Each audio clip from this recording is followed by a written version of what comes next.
makes me nervous. My daughter's gonna be a teacher, you know, and Yeah. it's just, every day is a different story, you know, there's a different shooting. Schools are scary places.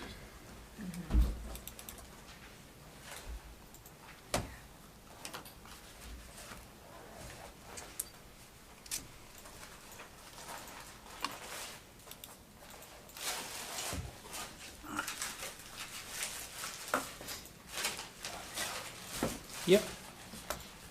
Are you all set, Krista? Cameras, everything good? Okay, let me just get my stuff here in front of me and we'll get started.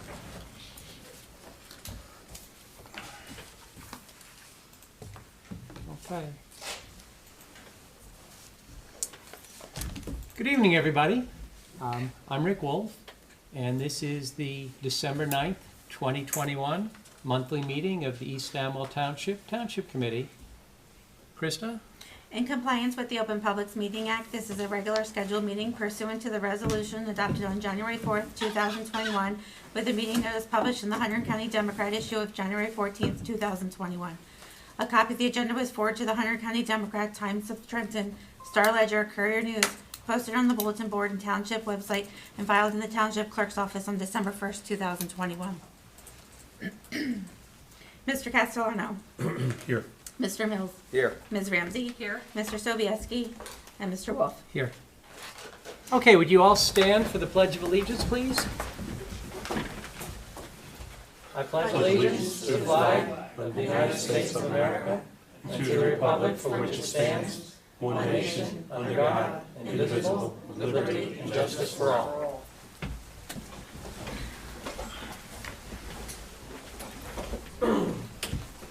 Anything on the agenda review, Krista? No. Okay.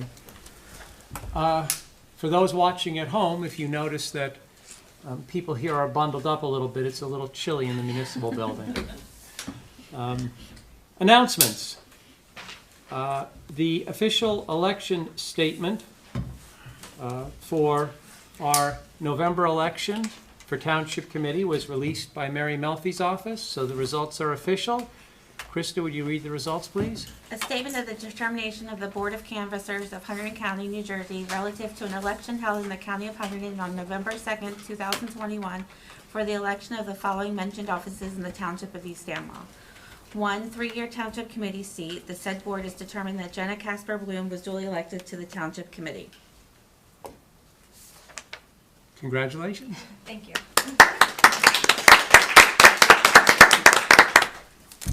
That's it? That's it. All right. You'll get the official handshake in January at the reorg meeting. Looking forward to it. East Amwell Township will hold a holiday lighting contest. You can send a photo of your decorated home. Please include your name and address by December 15th to recreation@eastamwelltownship.com. That's recreation@eastamwelltownship.com. Winners will be announced on December 18th via the township website and Facebook. And if you have any questions, you can call our municipal office, extension 21. The Township Committee will hold its second regular meeting in December on December 20th at 7:30 p.m. here in the municipal building. The municipal offices will be closed on Friday, December 24th for the Christmas holiday, and on Friday, December 31st for New Year's Eve. The East Amwell Township Committee reorganization for 2022 will be held on Monday, January 3rd at 7:30 p.m. here in the municipal building.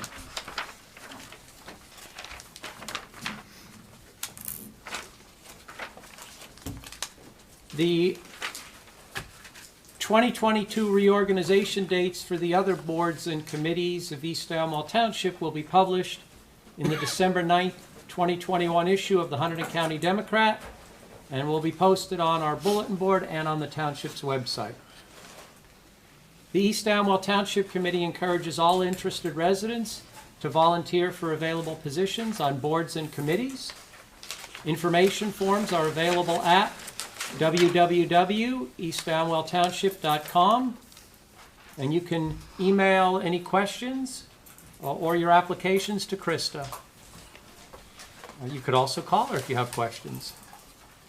The East Amwell Rabies Clinic will be held on Saturday, January 15th, 2022, from 1 to 4 p.m. at the Municipal Garage. The Amwell Valley Fire Company will once again be hosting their annual drive-through Santa breakfast on December 19th from 7 a.m. to 11 a.m. Handmade breakfast sandwiches along with home fries will be served. Tickets are $6 a piece or 2 for $10 and will be sold on location at the firehouse. All proceeds will benefit the fire company. I'd like to encourage people to attend the drive-through breakfast. It's a very nice event and it supports our local fire company. So if you are around on December 19th in the morning, drive by and pick up a breakfast. You could chat with our volunteer firemen. It's a nice event. Any other announcements, Krista? No. Okay. Next, we have our special discussions and presentations. You could skip right to Patrick. Okay. So A and B are not here. Correct. Okay. So we will skip over A and B. So Patrick, you're up for the monthly update from our rescue squad. Thank you. I'm Chief Patrick Eckert from the Alma Valley Ambulance Corps. I've been reelected as chief for next year. So, well, my wife's not happy, believe me. We do have a deputy chief who's going to be Paul Hutchinson, and their assistant chief is going to be Jack McKivitt, who lives in the Surgeonsville area. So, and then we're going to elect the rest of our officers next month. We're doing pretty good. We went back onto a mutual aid dispatch during the day with Lambertville and Flemington because a lot of our kids went off to school. So instead of waiting, they agreed to go right on mutual aid. So they're being alerted at the same time we are. But if we have a crew, of course, we'll be handling the call. But it's just hard with people working. Our call volume is going up. We'll probably break over 500 calls this year. So that's a drop in the bucket compared to some other squads that are doing thousands of calls. So, but for us, it is a little busy for just a little area we have. What is your normal call volume? It was, when I started, it was in the 300s, 350s, And is and 400s. Constantly goes up. it COVID raising it to 500 or other No, things? just older population. COVID, some of it. The storms.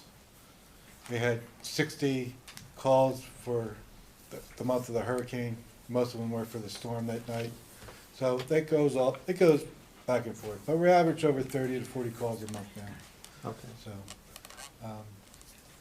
we're doing good. We're got some scouts working in our building, doing some improvements for us. So that's good, getting their eagles. Trying to keep more people coming to our building. They put a nice patio in with a fire pit, with a propane fire pit, so we can just sit around and just relax. And when it calls, we don't have to put it out, you just turn it off. So that was one of our concerns. So we're there. We have 2 ambulances still in our car, so we're not going to buy a 3rd ambulance again because it's, first off, too much money, and you can't buy one right now because of all the parts that they can't get. So, but we're doing good. I just wanted to give you, I haven't been here for a couple months, so we're still here, still working away. We'll have coverage for the whole holiday weekends, so we'll be available for you guys if anybody needs us. Is the plan in the foreseeable future to get the 3rd ambulance, the new ambulance? Probably not. There are some times I can man a 3rd ambulance, but most of the time I can't man a 3rd ambulance. So it's we mostly have 3 ambulances for maintenance periods because they rotate every week. But then it's going to lessen our insurance now, and so for right now we're going to see how it works, and eventually we may go up to 3 ambulances again. But, Okay. and we may be talking to Lambertville and Flemington about what we can do in the future about serving all the areas. Everybody's hurting for volunteers and members, so maybe joining all the services together. So we're going to start talking about that soon. almost like the whole Clinton area did. It kind of merged a lot of squads, so nothing definite, but we're gonna start talking about how we can help each other. Because it's all about patient care and getting people help when they need to. So, and a lot of the complaints we get is it takes so long to get there, but you also have to remember that the squad building's over there and most of our territory's over there. And it takes sometimes 15 minutes just to drive from there to there, so. Cool.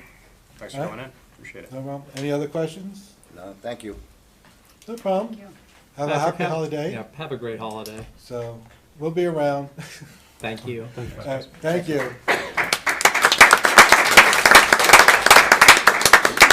Rec Planet Networks is here. Okay, terrific. So then we will do B. Let me just, to D, we don't have any executive session decisions, so D, we're done. We're gonna revert back to B. Someone is here from Planet Networks. Would you come up to the table up here, please? Introduce yourself. Good evening. Sorry I had a long commute. I was in Mawa today, so. That's all right. Thank you. My name is Robert Boyle, and I'm the CEO of Planet Networks, and we are we're an internet service provider, and we are a phone company in New Jersey, licensed by the New Jersey Board of Public Utilities. So we compete with, I don't know, is most of the town here, is it CenturyLink or Verizon? Who's the phone company? for- Comcast. No, but for the phone. CenturyLink. CenturyLink's mostly CenturyLink, right? Okay. So we compete with CenturyLink. We're another phone company like that, except we provide everything we build is fiber, and it's all really high speed and affordable and reliable. And so who we're really competing with is Comcast. But we're regulated like a phone company because we don't offer television. But most of our customers just use streaming now with Hulu and YouTube TV, and there's so many options, and DirecTV Stream, and you can get the same thing as cable TV without having cable TV. So what we do is we build new infrastructure. So we build our own fiber network to fiber the home, fiber the businesses, and where if you look at telephone poles, the bottom is CenturyLink, and above that is the cable. We wind up putting our stuff above, everywhere in CenturyLink territory anyway, we go above cable, and we are a third system that gets overbuilt everywhere.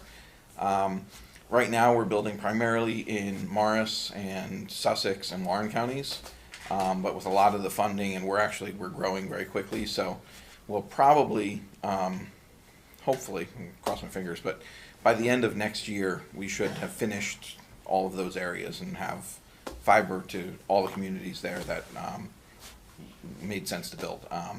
There are a couple, like there's one in the state park that we're not building anything there. There's like 6 residents, and over the next couple of years they're moving out. So other than that, we're building in all the other towns. And we don't just build in high density areas, we build everywhere, all rural roads and everything. Like in cable company, I think they're, like if you're less than 20 or 25 people per mile, they don't build it. We'll build every street. So we're based in New Jersey. We've been in business for 27 years.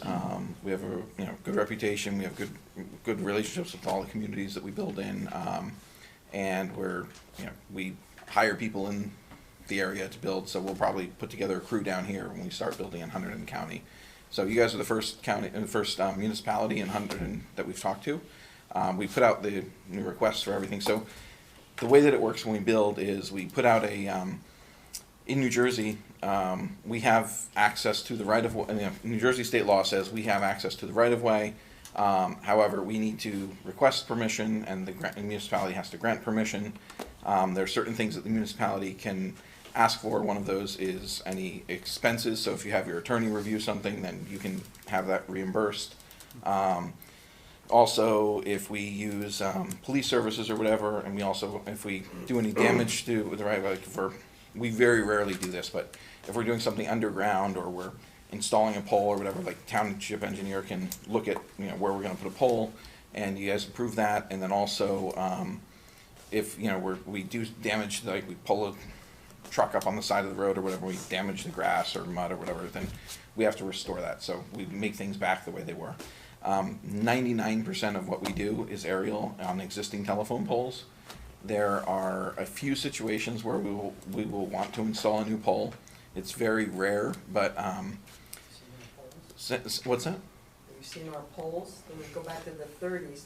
Yeah. So some of the poles are, that's exactly, a lot of the telephone poles are really old, and there isn't enough room to add a third position on them. So usually we can make it work, but in situations where there isn't enough room, and there's power on it, and there's stuff going in this direction and that direction or whatever, and the pole owner, typically CenturyLink, usually JCP&L will have higher poles, but they charge us in order to do something called make ready, which is make the pole ready for us to go onto it. So it can be, to replace one pole, sometimes $10,000 to $15,000, which is a huge amount of money when you can build another mile of fiber with that, or you can change one pole.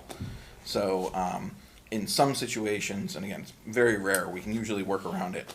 I think we've installed total like 45 poles ever. But we'll say, hey, you know what, let's install another pole across the street here, or in a place where we can kind of get around a problem if there's only one way to get down the street. Anywhere we work on state highways like 202, that's permitted by New Jersey Department of Transportation. They have their own right-of-way. We deal with them. We'll use the police department and reimburse for expenses when we do anything going through a traffic light on any state highway. Any county roads, we get permission from the county to do that, so that's Hunterdon County. So what we're here for tonight is to ask permission to access the right-of-way. We're talking about probably at least a year before we would start building. It's possible we might do something sooner than that, but that's realistically, it's probably about a year. So what we'll do is, once we have access to the right-of-way, then we start kind of doing a survey to see who's interested in service and kind of look at what speeds are. If there are some more rural areas, we'll check to see what the, if there's any funding available or anything from the American Recovery Act or the new infrastructure bill, or the USDA has low interest loans. And so we kind of do a survey to look at what areas are eligible for that. Other stuff we pay for ourselves as we build it. And once we do the survey and figure out where it makes most sense to build, then we start doing what's called a pole survey, where we have to go out and actually take pictures and measurements of every single pole. And then we go to the pole owners and request permits to put equipment on the poles. And when I say equipment, meaning a bolt and then our fiber. We don't do any small cells, no 5G, there's no boxes or anything to put up. Everything that we do is all aerial and fiber. So then once we get permission from the pole owners, which takes about another 60 days, so we've got 60 to 90 days to do the survey part, and then another 60 to 90 days to shoot the poles, and then after that another 60 to 90 days to get permission, and then at that point we start building usually. And then it's a slow and gradual process. It's a lot of work. The thing that a lot of times have conversations with people, and they say, oh well, you guys said you were building in June, why aren't you done yet? And it's like, well, the phone company took 130 years to build their network. The cable company's been building since the 70s.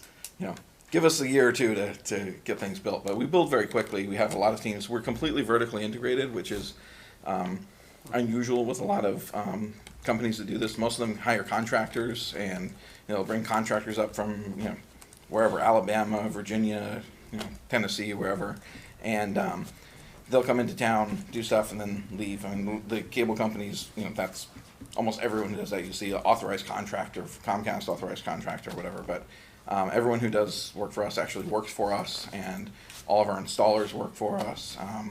All of our employees get full health benefits. Everyone has a 401k, health, life, dental, vision. So, and we start people off depending on what the position is, but really good salaries, and so we have a really good loyal workforce. We've never had anyone quit, and we have a really great reputation with our customers and the communities we work with. So anyway, that's a kind of the thing. I'm happy to ask any questions if you guys want, and I'll answer anything I can. So Are you guys exclusively in New Jersey? yeah, so we are we actually have it's a weird situation. We have a weird little thing in Death Valley in California. So we have a little wireless network out in Barstow. We purchased another company because we needed more addresses, and this company happened to have lots of IP addresses and this weird little network that provides service in Silver Valley. So we have that. We also have our own nationwide IP backbone. So if someone is using our service and connects to Netflix or Google or Amazon or Apple or whatever, we have a data center in Los Angeles. We have connectivity here in New Jersey. We're in Somerset, we're in Parsippany, we have Newark, Weehawken, Newton and Sparta are 2 pumps for us in Sussex County. We also have the presence in Boston and in Philadelphia and in New York. And then we also are in Amsterdam and in Frankfurt, Germany for European traffic. So that's our network backbone. We don't have offices there. It's just like a connection to those places. So something like 80% of our traffic goes directly from us to wherever it's going. So from a traffic standpoint, it's everything's very quick and very fast. We offer speeds up to 10 gigs, which is 10,000 up and 10,000 down. Our slowest speed that we offer is, we sell it as 175. It's really 200 by 200. All of our speeds are symmetrical, so the same upload and the same download. So if you're doing video conferencing or backing up your phone or uploading pictures or videos or something, it's very quick. That's a long meandering all over, but mostly we are in New Jersey, but we do have some little presences in other places. But we're a New Jersey-based company, and everything that we're building fiber-wise right now is here. So. Nice. Are you planning on providing service to East Amwell Township? Yeah, I mean that's why we would build. Okay, so you're just not passing through East Amwell. You would be providing service. Yeah, I mean when we build the entire town. I mean we won't build the entire town day one, but it's a process. We build the higher density areas and then work on the other ones. But yeah, we're not like running something down 202 to like get somewhere else or anything. That's what that. I was really getting at. Are we just a pass through, or are we going to be a service area? Yeah, no, we're asking for this consent for So if we were just going down 202 NJDOT, we already have those permits, and we don't need your permission for that because that's on their right of way. What we're asking for is all the little side streets and everything where people live, and that's what we want to build. So again, it's a year plus out, but that is the intention. And so in layman's terms, you'd be offering to people phone, Yeah. internet, but not TV. Not television, but more people stream TV now than actually subscribe to cable. Okay. So in the United States. So and cable is expected to lose another 50 million subscribers over the next 5 years. So more and more people are switching to streaming. Anyone under probably 30 or 40 years old probably doesn't have cable TV. And then your pricing versus what people are paying Comcast. So all our pricing is the same everywhere we offer service. Our 175 by 175 price is $59.95 a month. That's all in. There's no like cable fees or boxes or taxes or rental of equipment or any of that crap. It's just our price is $59.95. That's what your bill is. And then we have a 300 by 300, which is $74.95. And then we have a 500 by 5, and the 300 by 300 is really 330 by 330. We lower everything, so when you get 300 by 300 and you get like 335 or whatever, then people are happy. If you sell 300 and you get 295, then people say, hey, I'm not getting what I'm paying for. So we kind of go a little lower. And then we have 500 by 500, which is really 550 by 550, and that is $89.95 a month. And then we have a 1,000 by 1,000, which is $109.95. But if you prepay for the year, it's $83.33. It's $1,000 for 1,000 by 1,000 for a year. So not everyone, you don't have to prepay. It's an option that gives people a discount. And then we don't have to bill people 12 times. And how do you get from the road to the house? So we do whatever is there. So if it's aerial, which it is in most of the areas, then we will run it aerially. If they have underground, if it's a long driveway or something that's underground. If they have a conduit, that's great. Then we'll just pull through the existing conduit. If they don't have it, then we'll trench down the driveway and install conduit and pull the fiber through that. There's a reason why I'm torturing you with these questions. No, these are totally normal questions. So well, as the lady behind you mentioned, we have issues with our poles here. They're old. They're not even standing straight anymore. Some of them are about to fall over. And whenever we have storms, we have power outages here, sometimes significant power outages. And when we lose power, it can be for a week or two out here. And so there's been a reluctance where we have a say in things to allow additional lines on the poles for the concern that the poles will topple over even easier during storms or create additional problems. Plus, what we found, or at least what I've found since I've been mayor, is when there's a problem with the pole, every utility is blaming another utility. JCP&L says, well, that's not our issue, it's Verizon's. And Verizon says it's not ours, it's Comcast. And Comcast says it's JCP&L. And then you're just going around in circles. So We can take care of that for you because they'll all blame us. I guarantee that.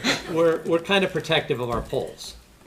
And so if you said, we're just passing through, we want to use your poles, but East Amwell isn't getting anything out of this, I think you get one reaction. If the township is getting something out of this, which it sounds like it would be, and the prices you quote, I don't pay the bills in my house, but I saw the look on Krista's face and a few others in the audience, and it seems like your prices are much lower than Comcast. Yeah.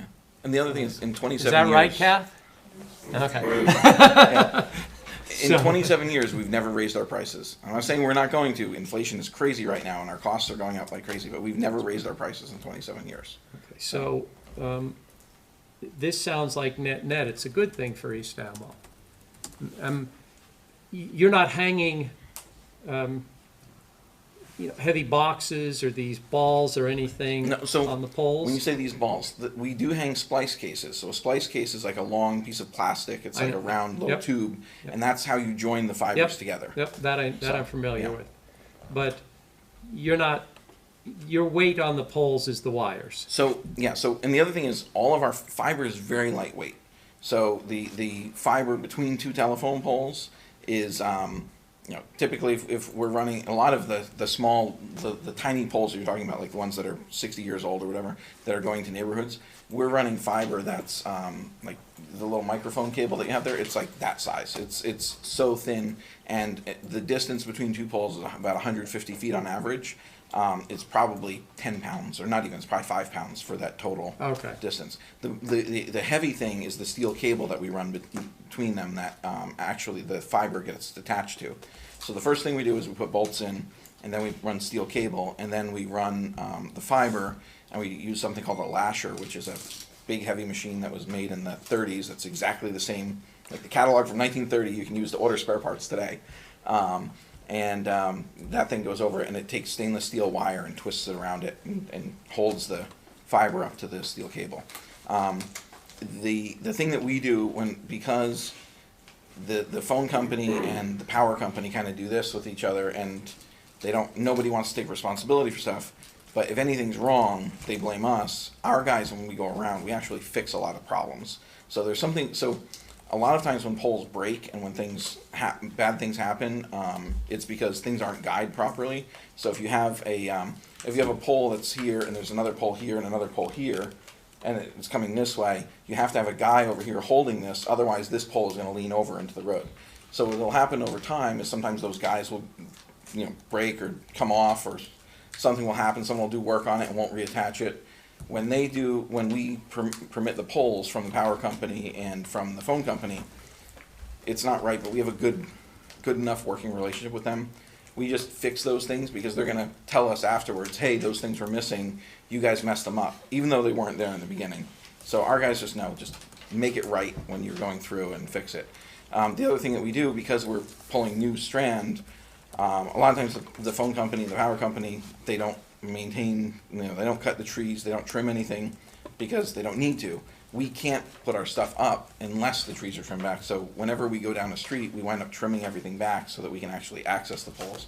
It's not a long-term solution, but at least, for a couple of years, usually, stuff is back far enough that it doesn't cause any problems. So, and then we're building this as a 50-year plant. I mean, our goal, and everyone in our team knows, this has to last at least 50 years. So do it right and build it properly, and then, we're going to get blamed for anything that isn't right. So make it right while you're out there anyway. So.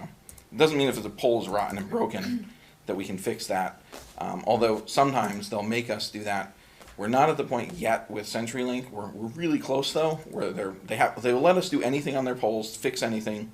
They won't allow us to change them yet, but we're close. So when we can change the poles, we can install poles ourselves, and we do.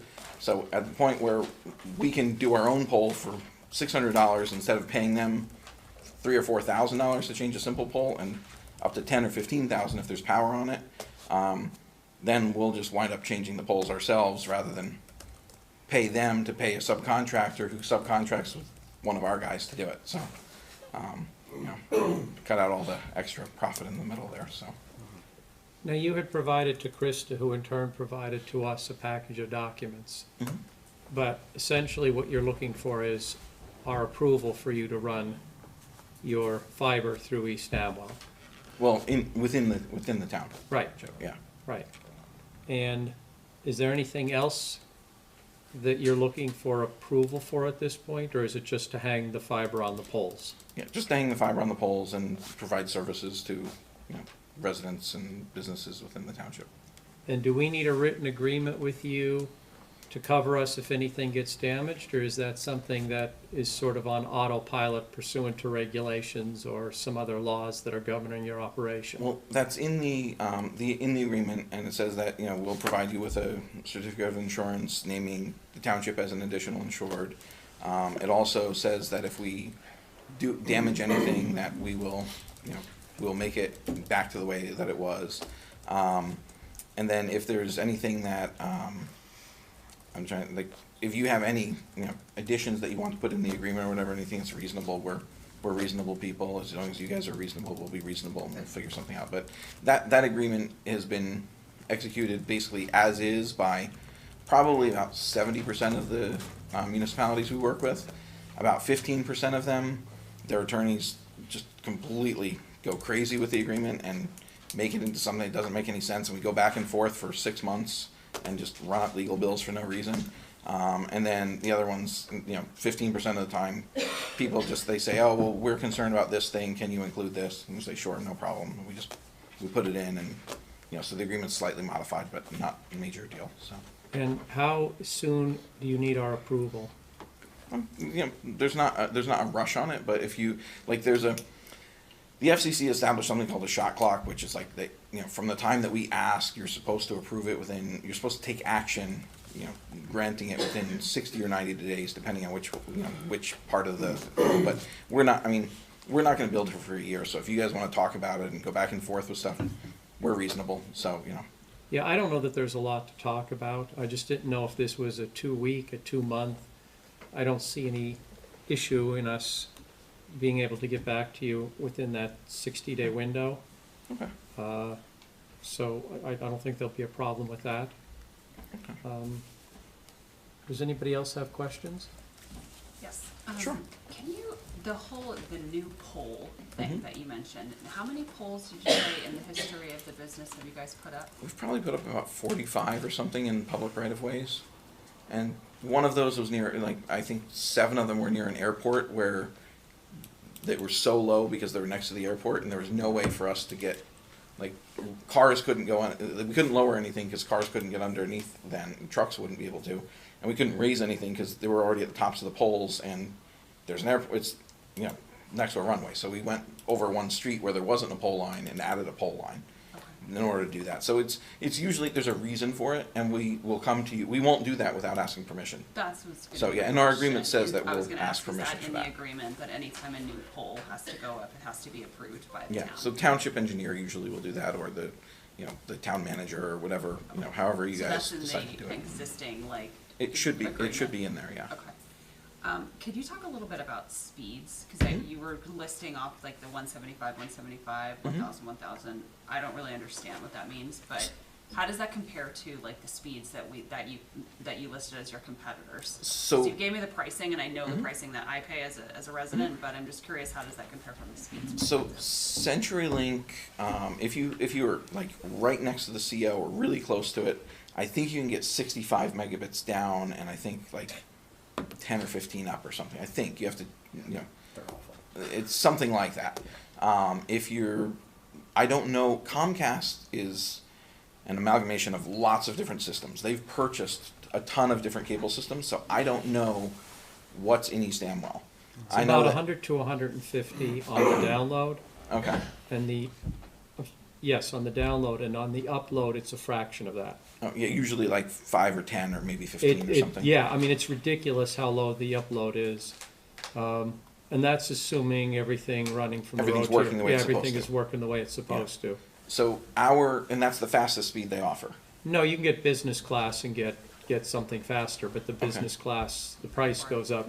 Hundreds of dollars a month. It goes or up, something. I don't know the number, I looked into it, it goes up significantly. Okay, yeah, so if 150 is your normal speed, and that's the kind of the standard consumer by 15, so our upload speed would be, you know, more than 20 times faster than that, or about, you know, not 20 times, 12, I'm on top of my 13 times faster, whatever, on the upload, and on the download would be about 30% faster for our slowest speed compared to the, you know, your kind of standard offering. So, if you look at like FiOS is the thing that everyone is familiar with. Our service is exactly the same thing as FiOS, except we don't offer television. So FiOS is Verizon's brand name for a technology called Gigabit Passive Optical Networking, or GPON. So GPON is the technology, and FiOS is their brand name for it. So, like, you know, facial tissue, Kleenex is the name, FiOS is their, you know, brand name. But it's the same technology. All the equipment that we use is the same type of equipment that Verizon uses. You know, different manufacturers and stuff, but it's all the same technical standards. And so that GPON technology, everything that we would deploy here is something called XGS-PON, which is 10,000 up and 10,000 down. Natively, and then we can kind of limit the speed to whatever people are getting. And the reason that we limit it and don't just have it wide open is so that if you're paying for 1,000 by 1,000 or 2,500 by 2,500, whatever, that you actually get that speed. So, because a certain number of people share fiber, so the technical specification, you can have 128 people share a single strand of fiber. We limit it to 32, so we never build more than 32 homes on a single fiber. But you're not talking about like a cable modem. If it's 150 or whatever, it's 150 that's capable of, or, you know, whatever their standard is for DOCSIS. We actually have a much higher speed, and then we kind of carve it up. You're not sharing it like a cable modem is shared. It's a different type of technology, but each user gets what they're paying for. And we make sure that we don't have more than 32 people on a fiber to make sure that that happens. So, but the speeds are far faster. And it's far more reliable too, because there's no equipment out in the street.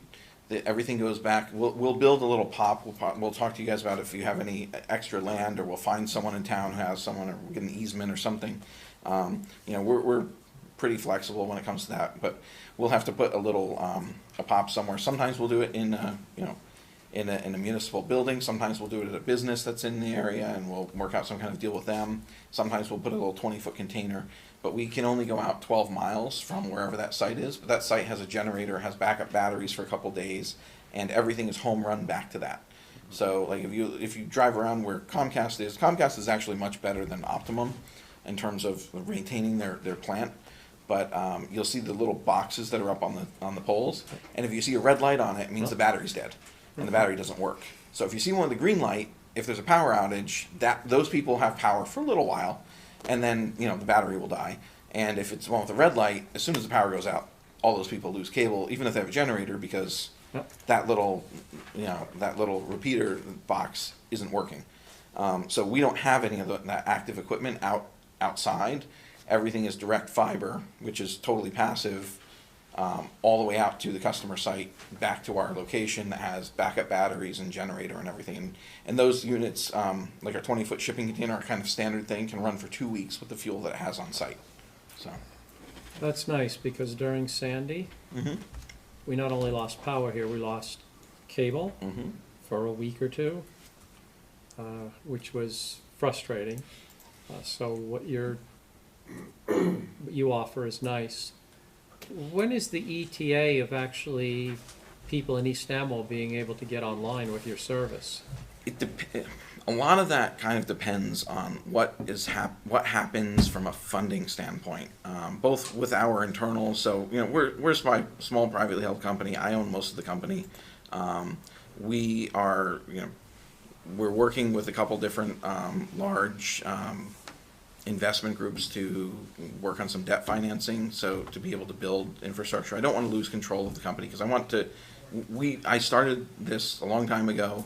I mean, we started in '94 as a dial-up provider because, I grew up in Green Township, which is smaller than East Amwell. That more cows than people, and people in the neighboring town are like, oh, where do you live, Greentown? Where is that?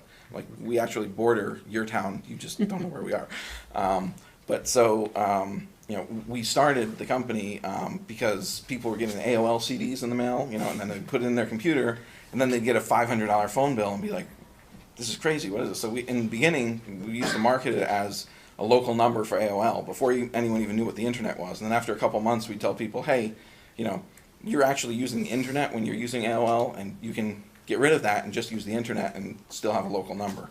We were all about bringing the internet to rural communities because I grew up in a rural community, and that was why I started the company. So I want to make sure that we maintain control and that's our focus. Every dollar we get goes back into the community and building more fiber. That's I'm kind of going a roundabout way to answer you, but so it really depends on what our access to capital is. There's the USDA has the new grant program, well, not grant, they have some grants, but then they also have some amazing low interest loans that we're working on qualifying for. There's one area that we applied for a grant, a Community Connect grant, this past year. Unfortunately, we found out we didn't get it. I don't know why, because the entire community, all the schools and ambulance and fire and police and municipalities, superintendents of schools, everybody kind of wrote and said, hey, in support of this. And all those people, a lot of these streets can't do anything except for dial-up. They have no cell service on the streets, no cable. They get like 1 meg DSL. And so we didn't get that. But the nice thing with this new loan program that's coming out, that they're taking applications for now, they basically say, if you apply for it, you'll get it. So depending on some of those things, that's going to affect how quickly we can build. A year to a year and a half, something probably. So I'd really like to get Hunterdon done because, as you guys know, or maybe you don't know, but I don't, CenturyLink sold off, they rebranded as Lumen, and they sold off they're selling off a lot of their assets to a hedge fund, Apollo. And so there's a new, right now we have a really good and cordial relationship with CenturyLink. Because they've kind of, benign neglect, abandoned most of their stuff, and I think they have like 6 employees in New Jersey right now. And people who do the work out there, thank them if they come out, because they're going crazy because they have a plant that's 50 years old. They can barely maintain it, and CenturyLink as a corporate parent is focused on Ohio, Kansas City, Florida, other areas. They don't really care about New Jersey. I don't know what what this Apollo hedge fund's going to do, but they're talking about deploying fiber, and that's great, but I'm sure that's going to come at a price. And the problem is, if we're not already there, they're probably going to make it a lot more difficult for us to build. So, if we're already there, then they can come and compete with us, and people can choose, and you have more choices. Then you have Comcast, and the nice thing is that whenever we come into town somewhere, we usually wind up, wherever we build, we wind up within a year getting about 80 to 90% of the people. So the cable company, whenever we announce that we're going to, you guys are going to see, Comcast is going to start upgrading because they're going to hear this meeting, they're going to talk about it, they're going to start upgrading your plant. Because anytime we go into a town, they get scared because they know that we're going to take all their customers. So they start treating you better, which is good. So competition, right? So We appreciate you coming. Anybody else have any questions? All right.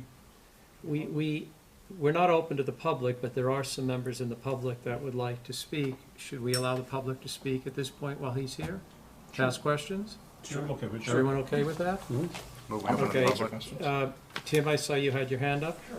Can you make a motion to open to the Oh, could I have a motion to open to the public? I moved already. Second. All in favor? Aye. Okay, go ahead. Hi, Mr. Boyle. My name's Tim Matthews, 72 Lindell Road. I'm excited about competition in town. What about servicing the school? Would you be willing to provide services to our school that carries in charge of any? yeah, so in New Jersey has very strict rules of what can and can't happen. So one of the things is for the municipal consent for access to the right of way, It's not legal for the town to ask for anything in return, other than there's like those 4 things, like reimbursement of any legal or professional fees, restoring any damage that we do, proof of insurance, and I think there's one other thing on your attorney can be, I can't, there's like one other thing you can ask for, I don't remember what it is. I'd be surprised if we're not getting, Tim, from Comcast, the free school, with their contract. That's usually what I've seen in all the towns. Yeah, so as part of their franchise agreement, they will give you free cable for the schools. They usually will not give you free internet. Now what we do is everywhere we build, if there's a volunteer ambulance or volunteer fire department or whatever, or a nonprofit that helps the community, we just give them free service. So that's kind of what we do just as a good community member.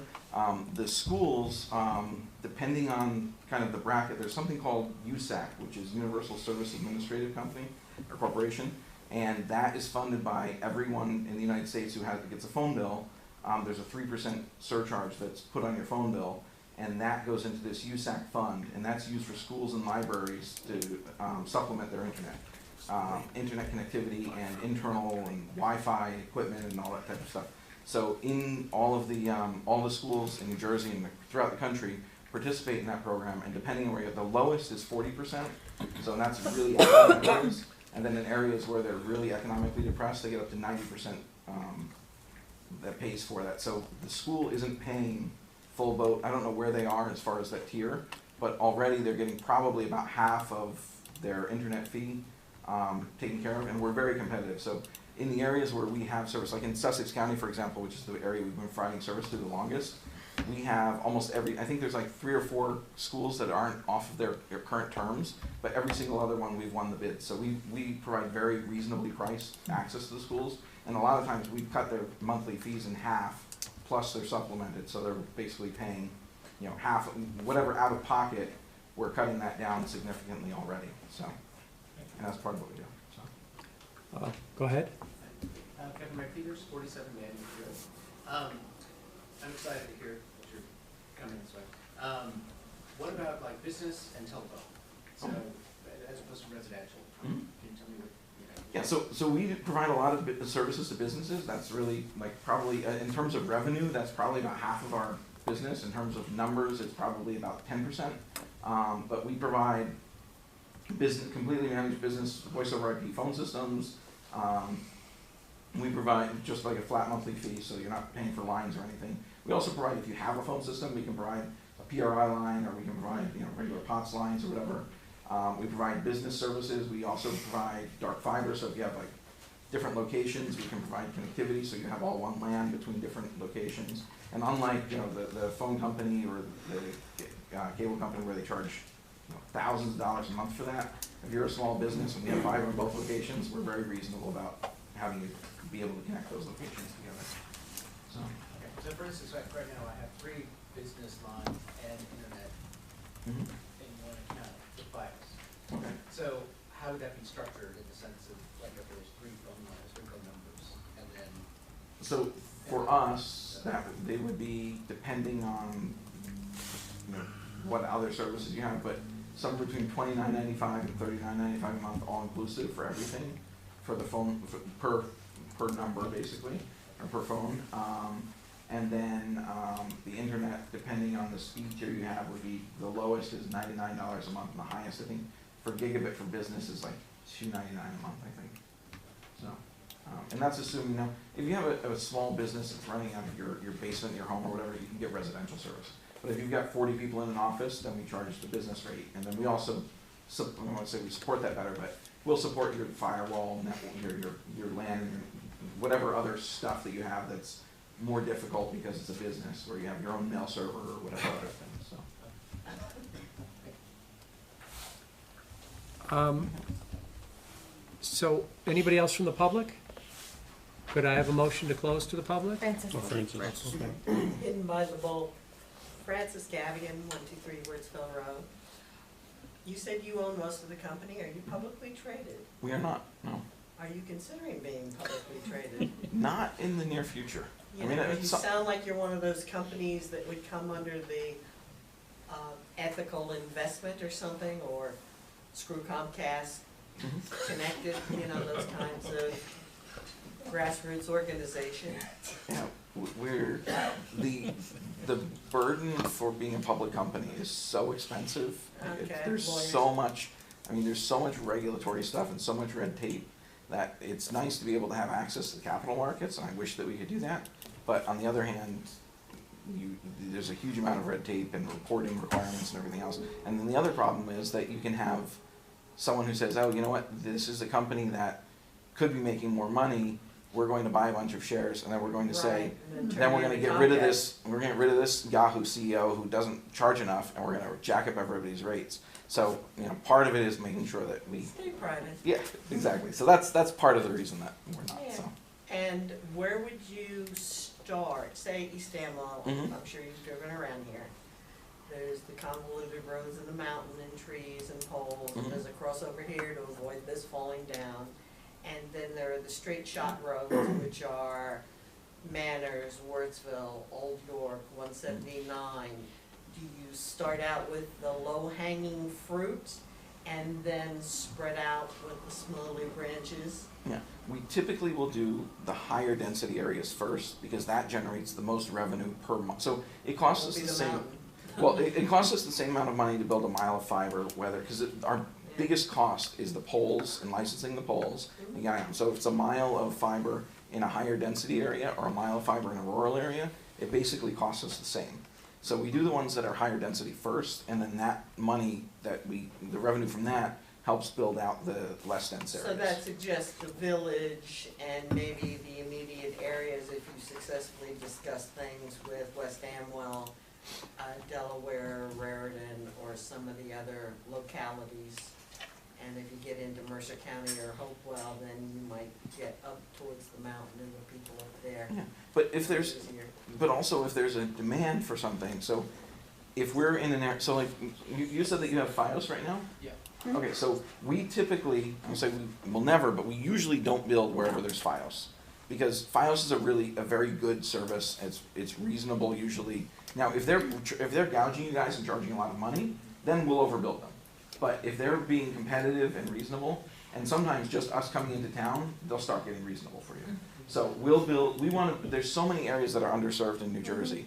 We want to build in the areas where there's no other option, or the only option is cable, and you really don't have any choice, and they can kind of charge you whatever.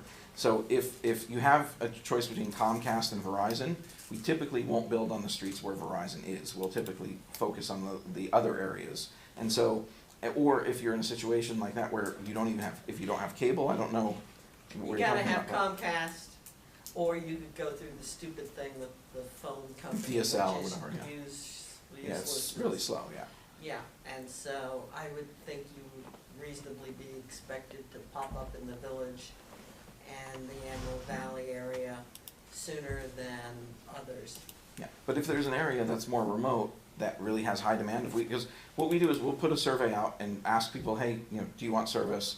And if we see that there's an area where every single street every house on the street wants service, even if it's more rural, if the numbers work, because that mile is 20 houses and somewhere else is 40 or 50 houses in a mile, but only 20% of them say they want service, we will do the more rural area first. But these main roads that I mentioned, they're essentially the trunk lines that you would spool off into small residential areas like Cavalier Court or High Mowing or things like that.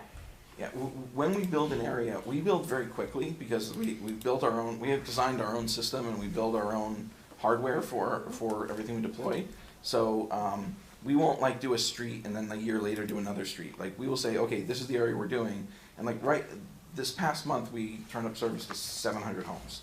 So we build pretty quickly. So when we build an area, we'll have the crew here every single day building it. So it's not like a one street and then 2 months later another street. Got a sign-up sheet we can sign? If you go to getplanetfiber.com, have people do that and just fill out their information. It'll say that service isn't available, but put in your information, and then we'll know that there's somebody there who wants service, and we'll Get Planet Fiber. getplanetfiber.com. So that would be something useful to have on the website Okay. that people can. Anybody else from the public? Motion to close? So moved. Second. All in favor? Aye. Thank you. Thank you very much for your Thank time. you for I coming. appreciate it. Thank you. Thank you. If you don't mind, I'm going to leave and get home to my family. But thank you Perfect. very much. Thank you. Have a wonderful evening, Get everyone. home by Thank you. midnight. Yes, look forward to working with you guys. Thanks. Thank you. So before we move on, do we want to move forward with this? We can could put the have, resolution on for December 20th and make a decision then.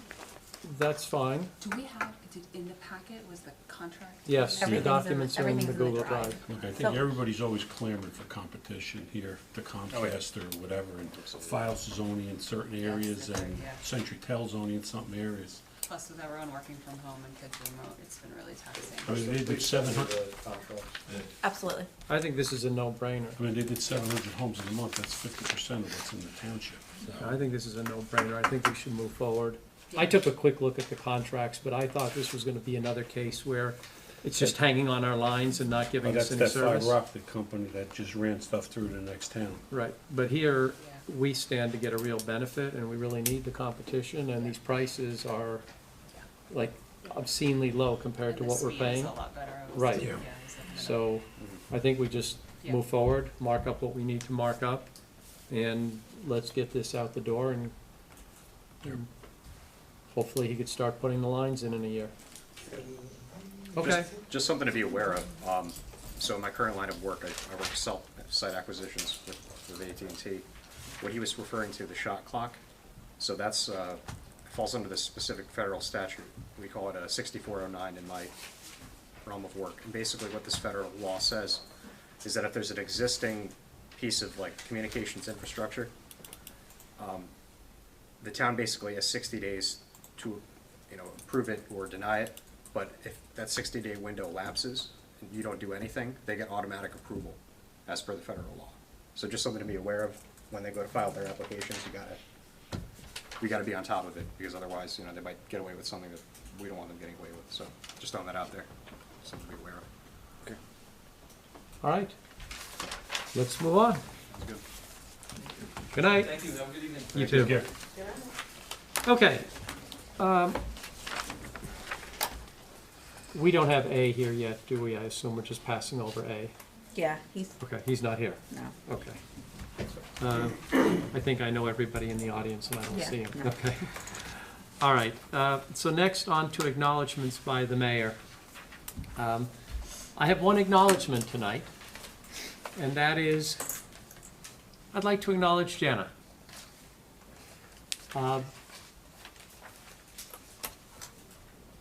The fellow who mentored me as a lawyer, Marty Ginsburg, would say repeatedly that there is nothing more honorable than public service.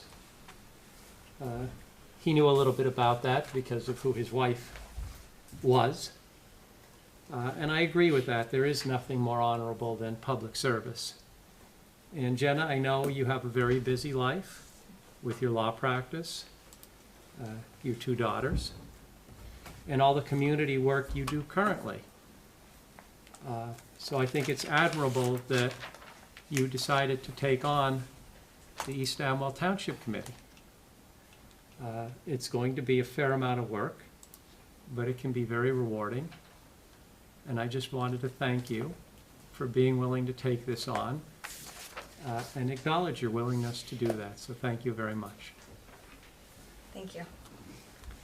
Rick, and- can we just do a quick thank you to the people who volunteered for the tree lighting as well? Oh, absolutely. If Yeah. you want to acknowledge, any one of you, if you Yeah. want to acknowledge, go ahead. Would anyone else like to do it? You wanna kick it off?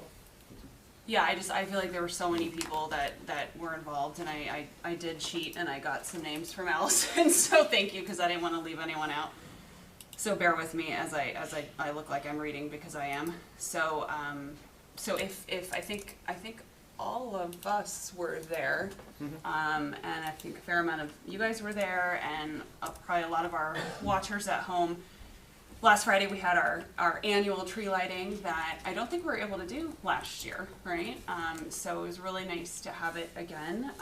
We had it at a new facility. We had it at Clausen Park and we made use of the house there as well, which was really lovely. I think There was a huge turnout for those of us that were there. There were a lot of people. It was wonderful. We had some kids dressed up like elves. We had Santa. We had a lot of special singing happening. I know the Girl Scouts were there, right, Jenna? I think your daughters were there as well. Troops, yes. Yep. And there were a ton of kids, but there were also a lot of non-kids, right? There were a lot of our general community was there, and I think it was an evening that reminded us all why we love to live in East Amwell and why East Amwell is very special to us. So some specific people to thank would be John Saramba and Francis from 1234 Wurtzville Road.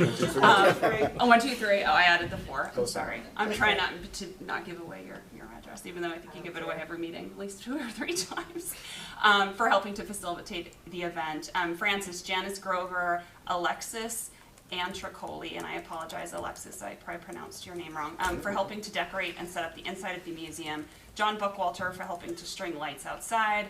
Stephanie Hutchins from Parks and Rec, who does a little bit of everything, Stephanie. Tiana, who also is on Parks and Rec, helped on the night and cleanup of getting the new caroling booklet printed up. The Amwell Fire Company for the fantastic arrival of Santa. It really was fantastic. The kids were so excited. It was really cute. And the elves on the beautifully lit up fire truck, and of course for Santa himself. The Amwell Valley Ambulance Corps, who handled the safety aspect.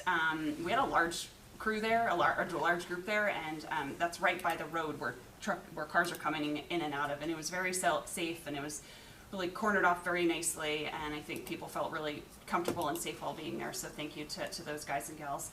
The Hopewell Hopewell Township Fire Company, for who came to actually string the lights on the tree, because I think I understand that we could not do it ourselves within our own fire company, so thank you to Hopewell. DPW for their help as always with getting many things up and ready, and for getting all of those balls on the very, very top part of the tree. The 100 and Central Madrigals, the singing group, they were lovely, very, very impressive. Gina Shiala and the Girl Scouts for leading the caroling.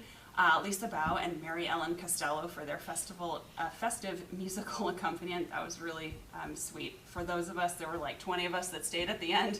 We did the 12 Days of Christmas, and it was freezing, and I really wanted to go home, to be perfectly honest. My toes were numb, but my kids were so excited to do the 12 Days of Christmas, and they are so talented. Those women are incredibly, incredibly talented.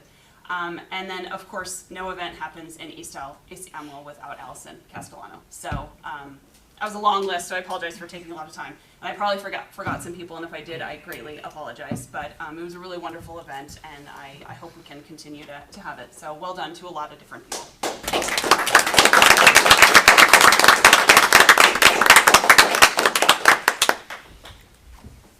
Okay. Next, we have approval of the minutes. We have the November 11th, 2021 regular minutes, and then we have the revote issue, or clarifying Chris's vote for the minutes. So Yes. you want to address that before we approve the minutes? Yeah, so in order to clarify your vote on the Sandra Road, we're gonna do a revote because no problem. it needs to be documented, Right, at right. least for my minutes, I Of want course. it documented, so. Sure. Chris wants to vote no, I just wanted to abstain. abstain from voting on Yes, Sandra Road. yes. And everybody voted yes. Okay, so I'm just gonna document that for the minutes, Okay. Okay. okay? Yeah, I figured that the silence was an automatic abstention, but I Well, guess you not. have to acknowledge, Right. you can't just stay silent. No one asked for Okay. yeas or nays, so. Do we have any comments on the regular minutes? That's all I have. Could I have a motion to approve the regular minutes? So moved. Second. All in favor? Aye. Anybody opposed? The December 1st, 2021 special meeting minutes, that was the, what I call the marijuana meeting. Could I have a motion to approve those minutes? So moved. Second? Any comments on those minutes? All in favor? Aye. Anyone opposed?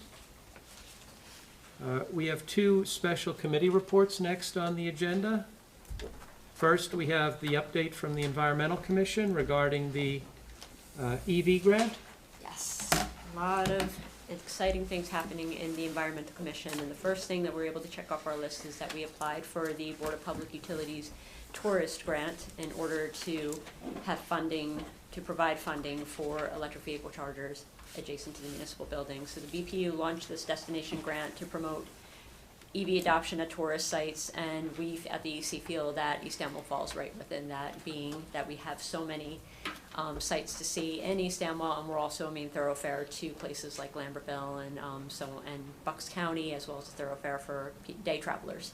So we applied for this, and I have a copy of the grant that we sent if you want me to email it to you, or I also have a copy here if you want to pass it around. But the site hosts apply for the grant, and those accepted will receive an incentive amount of up to 50% of the cost of a DC fast charger, and the associated make-ready cost up to $75,000. So we're hoping, we're waiting on Jason Silverthorne right now. He has an electrician come out last week to provide quotes for the build-out. So we're waiting on those numbers, and according to Flo, will be about $40,000 for one DCFC charger, and that has two cars can charge into that. So we've submitted it and hope to hear back, estimating by about March, hopefully sooner.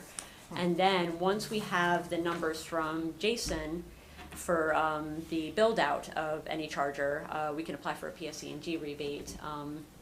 And once we have those numbers, we'll just apply for that, and we'll just see from there. The EC's goal is to pocket as much grant money as possible and just have this in our toolbox, for instance, so when the capital opens up, we're able to move forward with this. So we're just going to have it in our back pocket, and we can get the DC fast charger, and then we'll be able to break ground once it's feasible to do so. So that's our end goal, and it looks like the estimate's probably going to be about 9 months to a year out. So just waiting to see what 2022 brings. I did a little research when we were writing up the grant application, and the nearest DCFC charger is a Tesla charger, but that's only for Teslas. And that's the supercharger over at the Wawa. So anybody who doesn't have a Tesla, the nearest place that they would go to would be down in Quaker Bridge Mall, and that one's out of commission. So the nearest one to that, and plus it's in kind of a skeevy area, the nearest one to that would be the Molly Pitcher rest stop. So we would be the only DCFC charger in this general area. The other ones that are nearby are level 2s, and they're at the dealerships. They're not very well marked, and they're usually reserved for the clients of the BMW or Fred Beans dealers. So I think it would be very beneficial to have at least one of these adjacent, like we discussed last month. So we're just waiting on the monies and the grants, and then the numbers from the electrician, and then we're just going to keep on plugging forward with it in addition to the multiple other things that EC has been doing. Very exciting. So does anybody have any questions, or would anybody like to see the grant application? I have a question. Sure. Do you know how many, so the people that own electric vehicles, how many have a Tesla versus like a one that uses a DCF charger? No, that I do not know. Okay. So I do know that Tesla, the DCF chargers for Tesla, those chargers are just for Tesla owners only, and Tesla's obviously going to be like the main conglomerate. That's why you see so many of those chargers, like the superchargers, about 8 of them, and they're all dual port at the Wawa site. So, but the great thing about the DCFC charger is that you could, kilowatts per hour kph, it only takes about 40 minutes to charge your car up. So it's just really easy. And when we were filling out the ground, we just really built on the fact that East Amwell is a place to go. There's a lot of places to see here too. So in addition to just people passing through, it's going to give people incentive to come to our town, not just like thousands of people, but just open up our town a little bit more. And I feel that also it could be a building block to just something for the village, just something to just make us more welcoming and make us more into the 21st century, so to speak. So it's a really great step, and I really hope that it moves forward.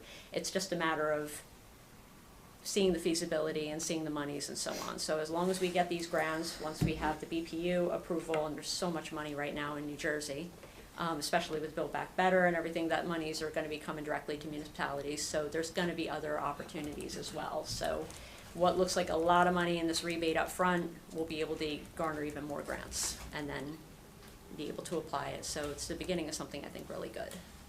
So, any other? Cool. All good? Yeah, thanks for coming. Thank you. Thanks, Allison. Thanks, Allison. Okay, next we have our RVAC Chair, Jim, who wants to discuss property maintenance ordinance.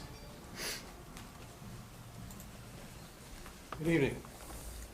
Those of you who don't know me, I'm Jim Houston. I chair the Ringo's Village Advisory Committee.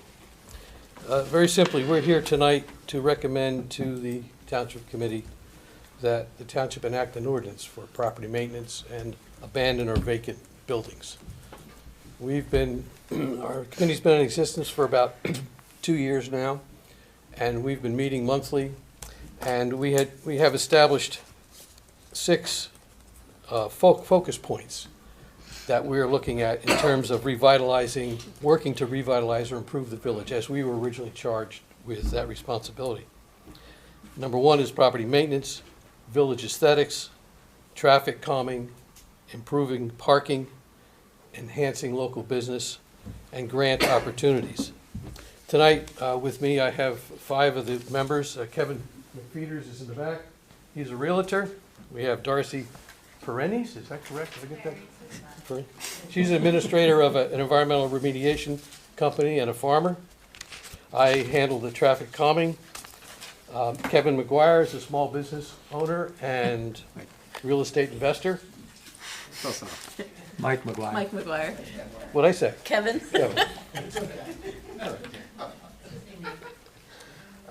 Kim Ensinger, she's on vacation, but she's a small business owner, and she handles the enhancing the local business opportunities.